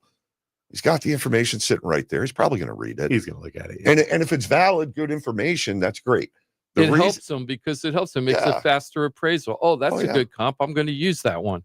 Oh, Yeah. Well, yeah. I mean, both with comps and with the upgrades, the year that renovations were done Mhm. and how much they cost is really helpful. It's part of the form for the bank appraisals to say, what was the bathrooms? Are they renovated or are they updated? And there's definitions to that. Mhm. And then, was it done in the last year, within the last 5 years, within the last 10 years, the last 15, I forget. Right. But the point is, now I don't have to guess. I've got right here. Oh, they did the renovation in 2019. They did the bath and the basins. Now that's all good information. All makes my file strong. And that's another really good tip, is that don't try to, I don't do this. I don't go over the comps with them. I just send in the comps, because they have to be very careful, because they have a rule that they can't be swayed. Now, you can give it before the appraisal is done. You can tell them anything you want, and they can take it in consideration or not. But after the appraisal, it's kind of done. So the thing is, I just give them the comps. I don't try to be too pushy. I always say, look, I know you're really probably good at your job. You've been doing this a long time, but I did put some comps together. Would you like to have them? I've heard that statement the way you just said it 50 times at least. Yeah. It's almost like a script. It's like a script. No, but it's valid. Look, I know you know what you're doing. I'm sure you know what you're doing. The other big thing is, on those comps, the printed out ones that you're handing them, right on there, anything that's relevant that's not an MLS. Call that realtor, I that do sold the property. And sometimes, you'll be like, hey, is there anything negative you can tell me about this home? Oh, yeah, it was a smoker. Well, that's not going to be anywhere in anything that the guy's going to see because nobody's going to advertise that. Right. But now if you put that in there, just write it on the comp, write it on that piece of paper. Home was smoked in per realtor and circle the phone number for the realtor. He can call and Can that confirm it. seriously affect the value of the property? The Yeah. smell? The smell? Sure. The smell? I always say like so. smells count. I always say yeah. when I'm listing a property, it's like smells count. I wouldn't do an adjustment for it, but what is likely is that I would throw it out as a comp. If it's sold low and there's some things in there that it's like a problem property and it's sold low for that. And you call it, and if it stunk when it sold, it probably had some other problems too. Yeah, exactly. Yeah. The other thing I wanted to ask you about appraisal is just this part of it, right? And we're going to get into some other stuff a little bit later. But I one time wanted to give an appraiser comps, and he said he didn't want them because they might not be good. And if you give them to me, I have to use them. What he's talking about is, I'm assuming, is that you are supposed to list and talk about any comps that you looked at but decided you were not going to use for some reason or another. Now, when this rule first came out, appraisers were bitter about it because it's more work. Why do I have to tell you about everything that didn't work out? And you would list like 30 properties. Oh my God. I didn't use these for these reasons. Oh my God. Well, the thing is, when you hand that in as an appraiser, the bank reviewer has to validate every one of those if you list them in there. So you really only want to list, look, if I'm doing a plan unit development where there's 10 sales in there and 5 of them are really comparable statistically, and I'm only using 3 and there's 2 I didn't use, and I didn't use one of them because it stank or because it had some other problems, then I might list it. Anything that a reviewer later might go through and say, hey, why didn't the appraiser use this? Stuff that's so comparable that it jumps out to reviewers, you want to list those in the report. Appraising so subjective and so opinionated, and these rules are so vague, I'm sure that's where he was coming from with it. That's interesting. That's really interesting. Let's go ahead and take a break, guys. I know we're a little past 10 o'clock, but we're going to take the break. On the flip side, what we're going to talk about, poof, our property insurance taxes, our property taxes going to go away? Poof, just go away, so nice. Disappear. Poof. There's a new plan out there. I would love we're going that. to take a look and see what the details are. I'm never moving. I love this rule. Let's do it. I'm really not. It doesn't matter to me. Yeah, it probably would keep people in their houses. Oh yeah, longer, a lot absolutely. longer. It'll slow down. It'll slow down real estate sales. It will slow down. Unintended and they need consequences. more under this plan. They'll need more sales to make money. Yeah. So let's see what happens. We got a lot to dig through on that because if you're gonna eliminate some revenue, it's got to be Got to come from somewhere else. We got a lot to get into. Still plenty of time remaining on this Saturday. We're live on the 20th of September. You're always welcome to join us toll free 877-927-6969. You can dial in right now. Quick 4-minute reset, and we'll get to your phone call. Of course, if you're not comfortable on the radio, but you need some advice, some leadership, or you're like, man, I need a pros pro. Go to FloridaTalkRealEstate.com. It is your one-stop real estate shop. You get pros, experts in their field. They work cohesively together. If you haven't experienced it for yourself, do just that. Of course, know it, use it, love it, share it. FloridaTalkRealEstate.com. You can change your life. You can help change a friend of yours, an associate, change their life dramatically by putting them on the pros. FloridaTalkRealEstate.com. We're back in 4 minutes. Thanks for being with us every Saturday right here on Real Radio. We're everywhere you need to be. I've been everywhere, man. Tell your smart device to play Real Radio 92.1 on iHeartRadio. Here's what's happening with the weather on Real Radio. I'm CBS 12 meteorologist Charlotte Carl. While we did see a few showers this morning, we are going to see a drying pattern throughout the afternoon. We are going to see that pattern kick in starting around lunchtime today, and then we'll see some clouds linger through the afternoon and evening. Then conditions clear up before more clouds move in for tomorrow morning. This report is sponsored by AutoZone. Get in the zone. It's time to say goodnight to that check engine light with the free AutoZone Fix Finder service. It'll help troubleshoot the likely cause of your light for free, so you can drive with peace of mind. Restrictions apply. Get in the zone. AutoZone. Hey, it's your boy Johnny C here, host of Florida Talk Real Estate. They're tops when it comes to helping people buy and sell houses. But Florida Talk Real Estate is so much more than that. For 5 years, I've watched these guys help thousands of our listeners with any real estate need. They couldn't do it without their sponsors, who are experts in their fields. Check it out. Jim DePola, powered by Keller Williams Realty. Their team specializes in helping people sell their house for top dollar, and buyers get great deals on the purchase of their home. That's what they did for me and my family, and I couldn't be happier that I hired them for my real estate transaction. Mike Rao from the mortgage firm is one of our favorite guests on the show, and he is the mortgage guy. Whether you're looking for a refi or a mortgage to purchase a new home, Mike Rao will get you the answers you need. The mortgage firm is licensed to do loans in Florida, Alabama, Tennessee, and Georgia, and they have local offices that cover all of South Florida. So if you're thinking about a refi or a new mortgage, go to the mortgage guy, Mike Rao, and find out what he can do for you. The Mortgage Firm, Inc., NMLS 189233, Florida license MLD 78, equal housing lender. The law office of Paul A. Krasker has been specializing in real estate law for nearly 25 years and has the professional team you need. Upside down with your house, Paul's team can help you conduct short sales, loan modifications, even if you're behind on payments. They also help you with foreclosure defense and bankruptcy. They can even help you get a student loan modification and repair your credit to get the score you need. Paul's full-service team has helped thousands of our listeners, and they can help you too. Trident Title LLC is the largest privately owned title company in Florida. When you need a title company to complete a refi, home purchase, or sale, Trident Title has got you covered. Not only do they offer competitive pricing, Trident Title has attorneys on staff to make sure if you have bumps in the road declaring title that you can get the job done. Beware, not all title companies in Florida have attorneys on staff. Trident Title does and complies with all the new federal regulations released last year. Ross Camaronets, owner of Brightway Insurance, has been helping our listeners get great rates on homeowners insurance plans. Haven't checked your homeowners insurance policy in a while? This is a great way to help reduce your monthly mortgage payment. Ross can also help with renters and auto insurance. Ross is only a phone call away and can usually get the answers you need same day. Call Ross today at 561-425-6228 or drop by his office at 873 Donald Ross Road in Juno Beach. So now you know why I'm happy to be part of the Florida Talk Real Estate Show, the longest running real estate show in Florida. And all these sponsors are just a phone call or a click away. Just call 888-973-7828. That's 888-973-7828. Or go to floridatalkrealestate.com. That's floridatalkrealestate.com. And don't forget to use the most accurate search engine to find your new home or ask for a free home valuation because floridatalkrealestate.com has you covered. That's floridatalkrealestate.com. From the Anajar and Levine Accident Attorney Studios. Have you been in an accident? Call Anajar and Levine Accident Attorneys at 1-800-747-FREE.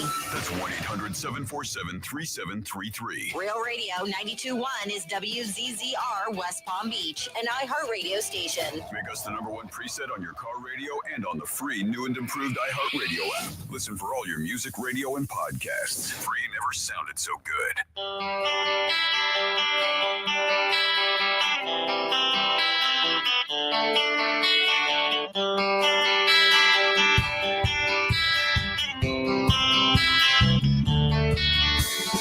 This is Florida Talk Real Estate with Jim DePola and Johnny C. Got a question for the show? Call us live at 1-877-927-6969. There it is, toll free, 877-927-6969. If you got a question, comment, concern in the world of real estate, you'd like to dive into the conversation at hand, do it. You still got plenty of time. About 45 minutes remaining on this Saturday. Johnny C, that's me. Jimothy's our producer extraordinaire. What's up, dude? Hello, and good morning. Good morning. I see a line blinking over there. Sure. Is that somebody waiting? Or Yep, somebody waiting to come talk with us. Beautiful. A little bit about appraisals and has a little shout out for Jim too. Excellent. So got Brian on. We'll get to that in just a second. He'll be talking with AJ Hollman, experienceappraisers.com. Great to have you with us on a Saturday. Good morning. Hi. And thanks for the bread again. I'm going to give you more love a little bit later, too. Appreciate you very much. Oh, All right. Slow down. We got to wait for the cameras.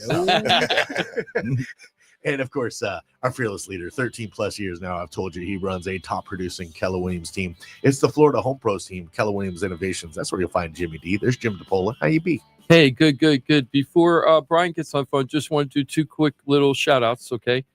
First of all, Nate, thank you so much. He's the first person to say that he'd like to donate for that charity, Knights of Pythagoras Mentoring Network, or KOPMN. It's a children's group. They have a podcast. Their computer's about to die. They can't do the podcast without it. The kids have been doing the podcast for 5 years now. So we're raising money for a computer for them. We're trying to raise $1,500. If we can get $750 for donations, I'm going to match it and donate the rest so we can get these kids the equipment they need. You'll be doing a really good thing. It'll make you feel good when it happens, and please help us out. So thank you, Nate, for being the first to step up. I really appreciate it. And hopefully next week we'll have some real direct information. Yeah, for you more to be able to make that information. donation. Because I just decided all this at like 10 o'clock last night. We want you to donate, but we really don't know how you do it. I decided. Well, we'll give you the details next week. Yeah, I was trying to figure out how to raise some money for him. It's like, oh, I have this radio show. Maybe I should ask We'll just people. bring it up and hope people just Maybe, drop yeah, money by. maybe people help. But this is a 501(c) thing. So if you want to make a donation, it is tax deductible. We'll get you all the information. I don't want to collect the money. We'll make sure it gets done the right way. A nice, easy, direct link to give it right straight to the Knights of Other Pythagorean Mentoring. Knights of Pythagoras Mentoring Network. Is was he finally changed it to KOPMN. There you go. That's still not a very easy one. KOPMN, right? It's like, oh yeah, that just slides off your tongue. L-O-M-N-O-P. All right. Hey, also one other just quick little shout out to Joe and Linda and Franz and Tina and Kaylin. They are selling a home. Joe and Linda needed to sell a home, and they're selling it to relatives. And we just did the inspection, and the appraisal's coming out next week on Tuesday. So I'm really excited about that, to get that done, and really looking forward to that. The people that'll be moving in are first-time home buyers, so that's going to be great. And everything's looking pretty good right now. Good. And really happy for them. Now, let's go ahead and take the call from Brian, and then we're going to get into our property insurance is going to go. I keep saying insurance. Our property tax is going to go away in Florida. We'll find Pretty out. amazing. Excellent. What you got there, Jimothy? All right, we got Brian on the air with us. Brian, welcome to Florida Talk Real Estate. How you doing, boys? What's up? Good morning, Brian. Hey. I just wanted to call in and I don't know. I don't know how to say this because I'm not much of a radio host, but Jim DePola has to be one of the most diligent agents I've ever worked with. I've sold a couple houses in my life, and this man never gave up on me. He always made a point to communicate with me, and he, I always believe that slow and steady wins the race, and I always knew that if you're patient, patience shall prevail. And he kept me going through this whole purchase of my new house that I understand you were talking about earlier tonight or this morning. Mm-hmm. I really just want to give him and his team the shout out that they deserve. And, just kind of, what he told you was probably dead on, and it was a nightmare selling my house, but it was an absolute dream buying my new house. So I just wanted to give a shout out and say hello to everybody. And thank you, Brian. You just gave me goosebumps. I really, really appreciate it. And you know what? This guy is, a true hero in the fact that he had a full career as a Fort Lauderdale firefighter, and then moved over and did another full career with PBSO, Palm Beach County Sheriff's Office. That's right. So this guy's seen a lot of stuff, and he's helped so many people, I'm sure, throughout the years, just doing that profession. What a legacy in the community. That's so fantastic. he needed a break, and man, let me tell you how long, Brian. I just want to say this because what really makes me so happy to hear this is the sale was so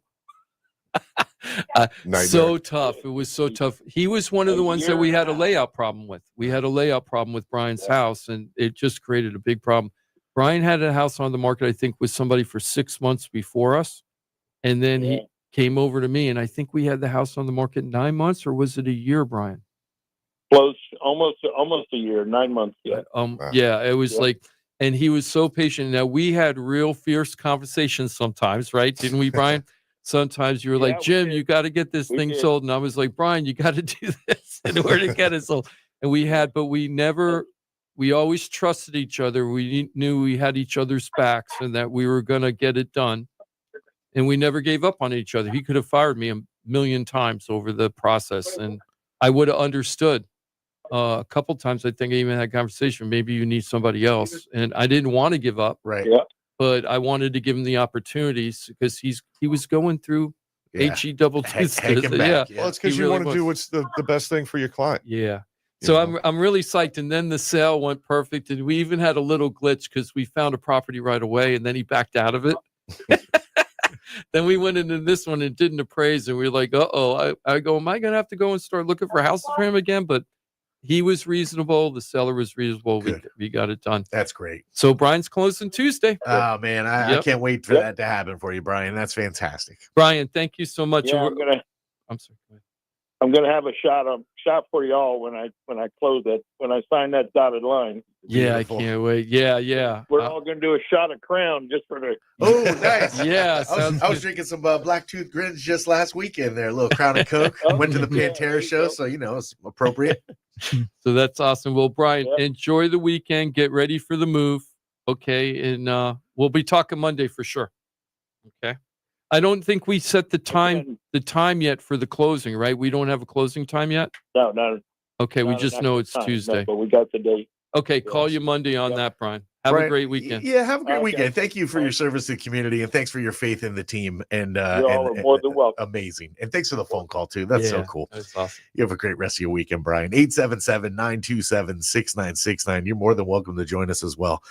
You want to dive into the conversation at hand, or if you just have something you need an answer to, a question, you want to make a comment, you're more than welcome to join us. So there's a politician in Florida named Representative Ryan Chamberlain. I forget where he's from. The story's from West Palm, but I don't think Chamberlain's from West Palm. Anyway, he's one of the state officials and state elected official. And he's come up with a plan of how to end the property taxes in Florida. Okay.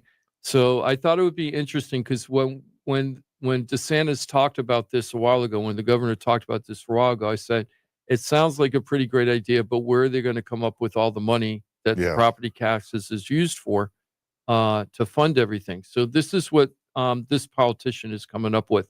And look, I don't have any opinion yet about whether it'll work or not. We're just going to talk about if this was implemented, like what things should they consider. And I feel like as politicians, sometimes they don't understand the real estate market that well. And they might make decisions that sound logical, but could create big problems. Well, like we just said, it probably things slow we down just talked sales about. volume. So this know? is the discussed plan. And he said he's very open to other plans too. He isn't saying this got to be the plan. He's like, hey, if any got a better idea, I'm up for it, but this is what I got. So bring it on. So this is what he said. The first part of the plan, he calls it Freedom 1, 2, 3. And what it starts off is he's going to roll the property taxes back to 2023, whatever your house assessed value was in 2023. That's what he wants to pull everything back immediately. And he says that puts revenue projections of 43 billion.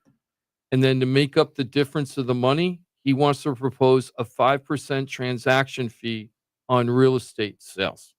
So if you were selling a $500,000 home on top of all your regular closing costs, you're going to pay an extra $25,000 to buy the house to the state of Florida, but you wouldn't have to pay property taxes after that, right? So that's At all? Because you said he's rolling it back to 2023. It sounds like you're still paying the 2023 remember I told tax. you it's 3 parts. So the first part is roll it back to 23. Second part, put in the 5% sales tax. Third part, 3% sales tax to benefit school districts. So he wants to raise the sales tax for everything you buy, not just houses, like your regular sales tax that you pay when you go to the grocery store and everything else. They want an extra 3% for the schools only. Now, let me tell you something about that, okay? I was here when I actually covered it and was a front page story for the Sentinel and everybody else when Lotto became legal in Florida and they started it. Yeah. And when Lotto became legal, there were a lot of people in Florida did not want to have gambling in Florida at all, right? They were mad that the Seminoles were still doing bingo back then, right? They were doing bingo parlors back then. And everybody didn't even like that, okay? And then they were like, we don't want gambling in the state. We don't want Lotto. We don't want Lotto. There were a lot of people out there. And what they promised, they swore, it's all going engine to honor, schools. it's all going to the kids. It's all going to schools. And then when they kept it that way for a couple of years, maybe. And then as soon as they found out how much money was coming in for those schools, we would have had like astronaut schools and stuff, right? We would have had schools that, oh my God, if they put it all into the schools. To be fair, that's not just Florida. They say that in every state. It happens everywhere, Yeah, but you can't believe that. So now we're relying on taking away property taxes. I'm not saying this is a bad idea. It's just a scary idea to me, okay? So now they're taking away the property taxes, which have been guaranteed for as long as people own property that we can pay our bills, right? We can pay for police. We could pay for fire. We could pay for roads. We could pay for schools. We could pay for whatever, right? And now what we're doing is we're relying on 3% just to go to schools, which we know isn't going to stay that way. And that's an across-the-board sales tax on everything? Yeah, and they're thinking that'll raise $20 billion. So that's $63 billion between the rolling back to 2023 tax bill, assessed value, and the sales tax will raise a total of $63 billion. And then, the 5% sales tax on the sale of your home would be the extra money. So right now, the way property taxes works is each county gets their own property taxes, and then they use the resources, they allocate them throughout the county. This proposal would be that it all goes to the state, and then the state disperses the money. I don't get that. See, that's the part. That's the part I don't get. Right? I don't get that part. I don't know the answer to it. The other thing is, what happens when you have slow sales years? Yeah. Right. If you're relying on that 5% sales tax, and right, because property tax is consistent. Right. Every year you know what you're going to get. Right. This is like it's really relying on the market conditions. So what happens if you have, let's say that God forbid we go into a real estate crisis like we had in 05, 06, and you had 6-year inventory in neighborhoods because nobody wanted to buy a house. Where is this money coming from then if there's no house sales, right? And usually when that happens, you don't have people buying a lot of stuff either. So the sales tax wouldn't be as strong either because people were broke at that point. Yeah, well, and sadly, as you talk about the unintended consequences, there's a bunch you can stumble through. This increase in sales tax cripples the lower income. I mean, it hits them massively. Exactly. The upper echelon doesn't even think about it. The lower the income, the more it hurts you. And so we're going to pass this buck on to the people that don't make any money. It's absurdity. So I don't understand it. To me, it just probably seems passing it on to people that don't even participate in the property tax aspect of it currently. Now here comes the other thing. Where is that 5% sales tax going to come from? It's supposedly going to come from the buyer, not the seller. So the buyer is going to have to pay an extra 5%, just like when you go to the grocery store and you're paying the extra 3% sales tax. And they're not. Well, you're going to pay 5%. Nope. Well, they're saying in the article they're assuming that it's going to be financed. The buyer just financed the 5%. We'll just roll it through the FHA. The government's going to cover the tax. The government's going to cover the tax bill. Investors are pretty good about letting you take a lower margin on your assets. They're not too worried about the security. Yeah, so they're making a lot of big decisions that they couldn't perform on unless Freddie Mac and Fannie Mae and all those government entities say, yeah, we'll allow you to finance sales tax into the price of your home. I don't think it's going to happen. And the banks aren't going to do it. No. I almost feel like the property tax thing, it's great that we're looking at it. If we have a better answer for it, it'd be awesome. Extend the man.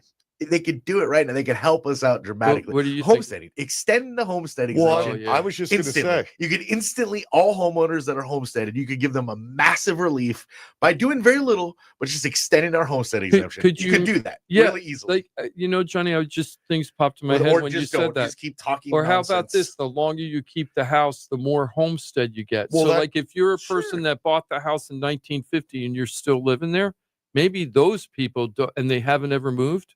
Maybe those people don't pay Basically property tax-free, taxes, yeah. right? Well, Tax free. and this proposal, as a Florida native, I'm always going to want to protect the long-term residents. You're talking about it shifting the responsibility to the group, to a certain income class. Yeah. This is going to shift the financial burden from all these people that have had homestead exemptions for the long periods of time, for decades. What's going to happen with them? Right now, they enjoy me. I pay, I think, $1,800 a year for my property taxes. Beautiful. Because I bought my place 10 or 12 years ago during the crash. So I got a low purchase price. Sure. I sold one in there a couple of years ago. That guy's taxes are like 12 grand a year. They're almost 10 times 10 what times. mine are. 10 times. But if this goes through, him and I are going to be paying the same taxes. Right. And so I don't like that. I'm always going to, I have so many friends that I went to school with that if they didn't own a home 5 years ago, they're trying to move out of state because the rents went up. It's impossible to afford a house. I want to protect the locals as much as I can, the people that have been here the longest. And then if you can afford to move in here, great. Right. But if sorry that your taxes are more, don't move here. Sorry. Mm-hmm. We're full anyway. So Yeah, it's like we're pretty full. My cup overflowing. So it'll be really interesting. This is just one of the many ideas that floated out there. I like it though. I like the conversation. I Yeah. like, Yeah. but like these, throw that away. Throw it away. I don't think but that's the particular winner. idea Yeah, needs to be that's burned. junk. Start over. That Yeah, one doesn't work. I don't think that's the winning idea. No. I don't think that's it. The idea of But I like the conversation. I like the idea that you're saying. I know that you didn't come up with it, but the idea that focusing on the homestead exemptions by using that as the But trigger. it's been a point I've made since this conversation came up. Like, if you really want to do it, I love the idea of getting in front of a microphone and a camera and being like, "We're going to do this for you." It's like, well, you can't. You don't. It's not practical. In order to go down that road, I think that has to be a state amendment. We'd have to vote that at 60%, Oh, yes. right? They Good could luck. do it. They could do it without a vote by Right. approaching the homestead exemption way. Mhm. You could just do it through legislators, the sign Mm-hmm. of a pen, and just like that, your homestead exemptions massively changed. Yeah, just by- double it. You'll double it. help the lowest income, massively. would get the most benefit from it. So you always got to find what's the real motive. Is the Right. motive to help us as homeowners, or is to it get more of an elected. elite approach? Everything they've laid out doesn't look like it's about us, the worker bees, the middle class that's dying, and the lower class. It's Mhm. about the upper echelon. Always, it just feels like it always.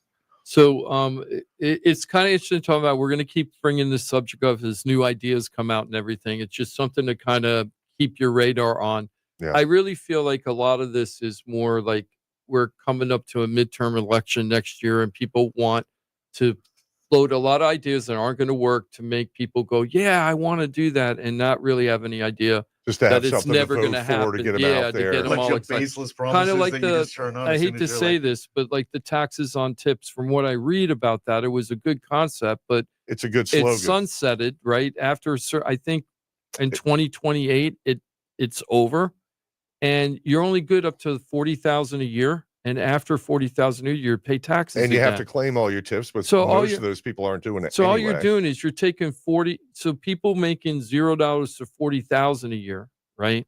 They get the tax break, but anything above 40,000 that you make, you're still paying the taxes on the tips. From that point, though, correct? Yes, Right. but 40, Yeah, yeah, 40 yeah, grand yeah. isn't Okay. like As long some as you claim it. gigantic salary. That's Yeah, that's- barely make it by salary in today's Better than what it market. was before. Yeah. What do you Yeah, mean? yeah. Better than nothing, you mean? Oh yeah, Yes, but better now than nothing. But this only works if you claim your tips, Sure.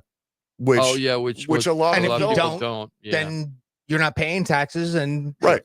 But it you're just not hurt. it sounds a lot better. No taxes on tips. But Sure. when you read the fine details, it isn't devil's always as in the clear details. as that. Yeah. Yep. I came up with So, a theory when welcome they to politics, right? Yeah. Just welcome to when politics. they revamped the appraisal rules about 10 or 12 years ago. I realized my theory is the goal is to appear to do something. It doesn't really matter if it accomplishes anything. It's just that as a politician, Sure. the important thing is for it to appear as though you're doing something. Well, let's Promises. switch Promise that. Promise the other thing. Come on. let's switch to this other interesting concept. What are we going to do about our crazy home insurance compared to the rest of the You need to nation? do something. So this guy, David Jolly, that we mentioned earlier in the show, he's almost had a Charlie Crist experience where he's bounced around all different parties. Charlie Crist was a Republican. Right. He was a Oh, Democrat, and he was an independent. Right. Right. And he's done all three parties. He tried them all out. Governor Chris, by the way, for those that Yeah, don't and he know. did become was. a governor Yeah. at one point. Right. And I think he was a U.S. or was he a U.S. rep or senator? I don't know, or he was a state senator or something. Also, I feel Yeah, like but no, state senator. elected a few times, maybe. I feel like that's right. I feel like that's right. So anyway, David Jolly is now running for governor as a Democrat. And what he would like to see is to take all the natural disaster insurance off the backs of private insurers, okay? And everybody can buy it directly from and be fully covered, not reinsurance, full coverage from the state of Florida. For like windstorm. Windstorm, flooding, natural disasters, right? So any natural, flooding is a bad example. I 'cause was that's going to special. I know. As soon as I said I want to take it back. Not he wants to- flooding. he wants Not flooding. He wants to make like super like beefcake citizens. What do you mean? I don't get it. Because citizens is state backed, right? Oh yeah, yes. So he wants to make like citizens on steroids for What he would like to do is to take all the regular insurance for citizens, like fire and theft and all that, and have that privatized so that citizens isn't covering that anymore, and citizens just covering your insurance, your tornadoes, natural. Natural. What they The stuff call that's the natural big disaster. variables Yep. that they end up Right. charging so much for. Now that to me is kind of scary because everybody, like if Tampa gets hit, we all pay for it. If we get hit, everybody in the state pays for it. I'm sure there's a lot of people in the middle of the state are saying, why am I paying for people that are living on the coast and I'm paying higher insurance? Until Right. a fire burns down Right. their house. And I'm they go, paying "Oh, for yeah." their right. So here's some statistics that are interesting. Last year, these natural disasters in Florida cost insurers $11 billion. And over the last 45 years, from 1980 until today, 44 years, 45 years, was between 300 billion and 450 billion over that 45 years. that's a big So gap. we're looking at about 11 billion though, right? So on the high end, if you do 45 billion, 45 years, right? You're talking about 10 billion a year, which is very similar to the 11 billion we had last year. Yeah. So Are the past time periods adjusted for inflation though? no, I didn't say that. And that's a good point, but let's Yeah. just say, but I would last Because year it's was, a massive difference. I'm making a big, not I'm just inflation, but cost to build. Right. No, you I know. totally get it. So I'm kind of glossing over all that, Yeah, just kind of that's good. average it out. Yeah, but it's a good question. So the thing is that this between the last quarter of 2022, when lawmakers introduced those legislative reforms to reduce costs, and the first quarter of 2025, the state's insurance premiums surged by 34%, according to data from Florida Office of Insurance Regulation. So now they're saying that statewide our average premium is $3,000. Now I heard it was like $5,500. That feels low. Yeah, it sounds very low. So this article, I feel it's a Newsweek article, so I feel like the person writing it might. Who is the writer? I might even know the writer. Do I know this person? Depends on Oh, where it they pull doesn't. their Oh, it data doesn't from. have a byline. That's pretty weird. Doesn't have a byline on the story. So I don't feel like that figure is correct. The 3,000 just sounds very low for the average in Yeah. Florida. It does a little, but I mean, I understand that there's some So inexpensive. So here are the pros and cons coming from Jolly himself, the proposal, and then the insurance regulation or the insurance industry, like the insurance association industry. So Jolly says, we're doing this already. We're doing this with Medicaid and Medicare, where people that can't afford health costs, they get into this pool and then we all shoulder the cost. So he goes, we do this on a national level. We should be able to do this on the state level. It shouldn't be that big of a deal. Now, the State Insurance Information Institute, right, which is basically a lobbying program, a lobbying group for the insurance, private insurance, says state-backed solutions for insurance is not an effective model. The private market is always healthier. In fact, today, the Florida insurance market is in the strongest financial position in more than a decade. So why would we want to mess with that? Yeah, because they got all our money. Yeah. I'm sure that it is strong. It should be. They better be. Right. Right. Yeah. And it should be, because we talk about hurricanes this year. We're very, very lucky Oh, yeah, this we've year. been lucky. Now, you better Extremely knock on lucky. I'm something, knocking. man. I Come just on. knocked. I'm Knock knocking some on more. wood. You're seeing it. I'm More. knocking on wood. Other hand, So too. yeah, other hand. Oh, Okay. Christ. Let me go look at Noah now. Jim What said just it. popped up? Jim said it, right? Jim screwed up everything. So, but anyway, so they're trying to figure out to make it state run. I just get nervous when the state runs that kind of thing, because if they can't afford the payments, like if we set it up that way. Right. What do and we do then? Yeah. And talk about chaos. People are going to freak out if the government is the one not giving them the checks to rebuild their home. I do like the idea of taking the most volatile, expensive part of it and breaking it off, maybe, if they can manage that better. That's the big question, is can they manage it Do better? you really think that government, and then if you I have a don't really think- complaint, no. you're going to the, normally if you have a complaint with the insurer, you go to the government insurance, there's a Regulatory regulatory agency, yeah. group and go to Yeah. them. But if you're going to that group and that group is owned by basically or Yeah, run yeah, by yeah. the people that are making, I mean, to me, that seems like a big conflict of interest. And I'm worried about if we have a really big disaster and the state couldn't afford it, it would just create chaos in the state. But that So- could happen with an insurer too, though. True. Yeah, but it's different because that way it's just a private company. It's not your government. I think people will have a different attitude if it was your government versus ABC insurance company screwed me over, because you feel like you have resources. Hey, But now you'd be going up against the state. yeah, I hear you on that. You know, so I don't know how it'll work. We're already seeing that there already talk about. Again, I The like pen- the conversations, though. Yeah, I They was should love just the gonna say, conversation. yeah, for Yeah. brainstorm on If- how we can save I it. hope we can come up with great ideas that will be better than what we got now. I'm not saying we should stay with what we got for sure. Right. Just make sure that when you do it, you've looked at all the different Yeah, things. yeah. So if you screw, if something crazy happens, you're prepared. Well, it's pretty for it. hard to undo. It's hard to Yeah. unring the bell once you move forward with something that. And this is massive. what's happening with the state insurance with all those regulations. Ross from Brightway Insurance, Juno Beach, he's with us all the time. And he's told us, he predicted when the reforms happen, that give it 18 months or so, and we're going to start seeing insurance premiums go down. And we have. Right, more competition. And people coming don't back. believe that. I mean, listen to our show and then let us prove you wrong by calling up and asking Ross for a quote. But Ross is getting a lot of discounts for people, right? Not the crazy discounts we're getting years ago, but Right. significant discounts. People are saying $50 a month, $100 a month on their mortgage payment because of escrow. But what I was always concerned when they made those reforms, because what they did is they made it much harder for the consumer to sue the insurance company. That's what they did, basically. Right. And now they're complaining that it's gone too far the other way, and the insurance companies have way more hand in that situation. And people are complaining that some people that were not ripping off the insurance company They're suffering because of that. they're suffering because they think everybody's a rip-off artist now. But it also is frustrating. Like, I know there was attorneys out there that were just calling homeowners going, "Hey, you've got this special S tile that's no longer available.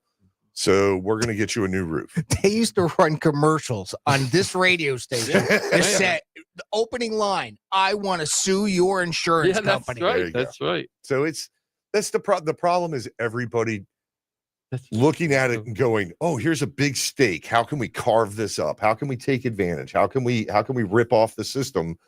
There's just too much of that. Oh, I forgot to tell you something that's really important part about this article. David Jolly's projecting that if we were to do that, consumers would save 60% on that part of the insurance plan. 60% is what they think. And that's the biggest variable. And That's I'm the wondering, thing that I don't like. and that's the you thing, know? right? But the thing is, maybe that's showing how much the insurance companies are making on these policies. But isn't there?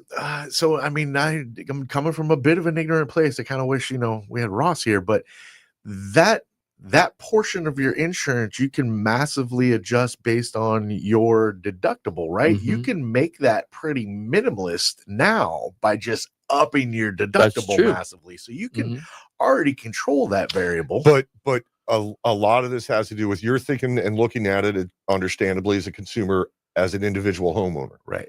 But there's a huge how many risk assessment. condos? How many condos do we have? Right. My neighborhood, 110 townhomes that has a master insurance policy. My HOA is $500 a month, which would have been crazy to think of 5 years ago. Well, $250 of that is insurance. Right. So that's a lot of it too. Is yes, as an individual, you might be able to do some things, but these block and these commercial policies, I guess, would be what it is, even though it's a residential housing. Maybe the approach is more of a condo segmented aspect. The condos are getting hit the worst. And then the family home segmented aspect. Maybe they just separate it. Yeah, separate them. Maybe that makes more sense. Yeah. So the condos definitely need a little bit more backing and support. Or like my house is not actually a condo, but it's an HO6 policy, which is kind of like in between that in a individualized single family home. So there's different. Yeah, maybe it would make sense for a segment of the insurance, but not all of it. Right. Yeah. Yeah. No, again, this is one of those things you really appreciate that they're continuing the conversation. Yeah. Because it feels like the best interest in the consumers. And that's one of the Should things, be the goal, a right? variable at least. Yeah. and that's one of the things I love about real estate. It's different all the time. It's always changing. It's not a stagnant situation. Markets change up and down, right? New programs come out, they go away. Now we have these issues. If we're sitting in these chairs 3-5 years from now, it might be completely different of how we do transactions. Imagine if you're paying sales tax on the price of the home. You're not paying property tax anymore. Everything's going to be different. The calculations for seller net sheets, buyers understanding what their budget is. Well, it's going to be really interesting. So I just had a call from a friend this week that used to live here, went to high school with and everything, and he's lived away for at least 25 years now. And he's looking to retire, come back, purchase something for cash. And we were talking, I go, well, your taxes and your insurance are a mortgage payment, basically, right? Scale wise. And so those are the two biggest issues. I mean, and at least we're talking about it. And when I say we, I mean the state. Yeah, everybody. We're all, it's so hopefully they'll come up with some better ideas than we got now. But I don't want them to jump too fast and not be prepared, because if we run out of money, it's going to hurt the lowest income people, and it's the lowest income people and probably middle class that would be hurt the worst if they don't do this right. So they got to be really, really careful. We'll take some solace in the fact that they're probably just saying all this for re-election, and they're not really going to do any of it anyway. But it would be nice if they were serious about it and try to come up with a plan, like a real plan. It would be really nice. I can't believe it's 10:51, and normally we'd be jumping on this as the main subject, but to me, it's kind of a nothing burger. The Fed cut the rate this week. Last week. But we already knew it. Yeah, really, we knew it so much. So they cut it a quarter point. I guess the question was, is it going to be a quarter, or are they going to go for that full half and make everybody go, uh-oh? And they hit the quarter, and you still saw some people say they didn't do enough, which is interesting. There was one dissenting vote, right? It was 11 only one vote. Only one. And he voted no because he thought it should have been a 0.5%. Yep, exactly. Yeah. And the Freddie Mac report went down again to 6.26 from 6.35, which was a pretty big drop, 0.09, and we had a 0.09 drop the week before. Yeah. So that's almost, it's not a quarter point, but 0.18. Drop over that time. And so what I wanted to show people What is has it done since? the high for the year was January 16th. It was 7.04. Okay. And really this chart is showing that the interest rates have been dropping very consistently from 7.04 for the last 9 months. And we've had a couple little jumps here and there, but then it started going back down. The trend has been a downward pressure without the Fed cut rates, right? Without the Fed cut rates. Regardless of what they were doing, the market still does what they're going to do. So we've been going down now 9 weeks in a row, which is like, I can't believe we've had 9 drops with no increase at all. Now, 1 week in that 9 weeks, we had a flat. It didn't go down consistently. We had 6.58, 2 weeks in a row, and then it went down again. So since July, we've been down a 0.5 point. Okay, we've already dropped a 0.5 point. And from the top of the year, we're down 0.75 point. Yeah. So let me ask you a question, buyers. What are you waiting for? You've been waiting for the interest rate drops. We've been telling you forever. The interest rates are dropping. Now for 8 weeks, we've been telling interest rates dropping. interest rates dropping. You know what you're going to do? All those buyers that are going to outsmart the market, they're going to wait for it to go lower and lower. And then one day they're going to wake up and it's going to go up. And it's like, oh, I missed the market. I have to wait for the interest rates to drop again. Or right now, I mean, the inventory's still up. You know, all of my reports that I do, it's not increasing so much anymore, but I'm not saying it's not increasing at all, but I'm just saying. No, I think it's the opposite, AJ. You think it's starting to drop back down? Big time. Let me tell you why. I don't see that in my graph. 15% is what I'm seeing. And 15% reduction in inventory. Let me tell you right now. Okay. When we this is all the MLS. Okay. If you open up the MLS, we got up to almost 65,000 homes for sale. We were like 48. And we went up to almost 65. It might have been 62, but I'm pretty sure it's 65. We're at 57,000 right now. Okay. We had a big drop and now those weren't because sales closed. That's because people gave up and took them off the market. But again, you're talking MLS. You're talking everywhere. This is all the whole Realtors Association of Palm Beach MLS. The county. No, Dade County, Broward County, Palm Beach County. Then, listen, you know me. You're always talking bigger. Oh, yeah, I took big You're always looking at bigger data you're looking at micro picture. I'm always local. And they can be different. Yeah, big time 100%. different. Yeah. Especially Miami. But I've been seeing, I have not seen inventory increasing. I'm not seeing it. I think it's flat right now. Yeah. I think it was like when I do my graphs 6 months ago, 5, 4, 3. Yes, you can see boom, boom, boom. The inventory's going up, going up, going up. The last maybe 60 days, 30 days, I don't see it going up anymore, but I haven't seen it going down either. So if anybody's expecting the interest rates to go below 6.26 or 2.5, I'm going to say 2.5 just to average it out easy. It can go down, but yeah, I think that they've baked in this rate cut for a very long time. They've been working 8 weeks baking in this rate cut. I don't think we're going to see any dramatic thing to happen afterwards. It could, because we're in a very unusual market because there's a lot of unknowns. But historically, we've already got the rate cut. So if you're waiting for the rate cut, give us a call. We'd love to work with you, help you find a house, help you get the mortgage, help you get the insurance, walk you through every step of the process. But now is a great time. And the reason why it's now, you got the lower rates you're waiting for, and you don't have the stampede yet. Right. The Buffalo Stampede's coming if these rates stay low. We've already seen a 35% increase in mortgage applications. So if you're not one of those people applying now, you're missing out again on another cycle. While the inventory's high. Mm-hmm. What happened? Because I thought I consumed that as soon as that rate drop came, the 0.25% there, the return on the treasury bonds actually shrunk. Right? I didn't see that. I didn't.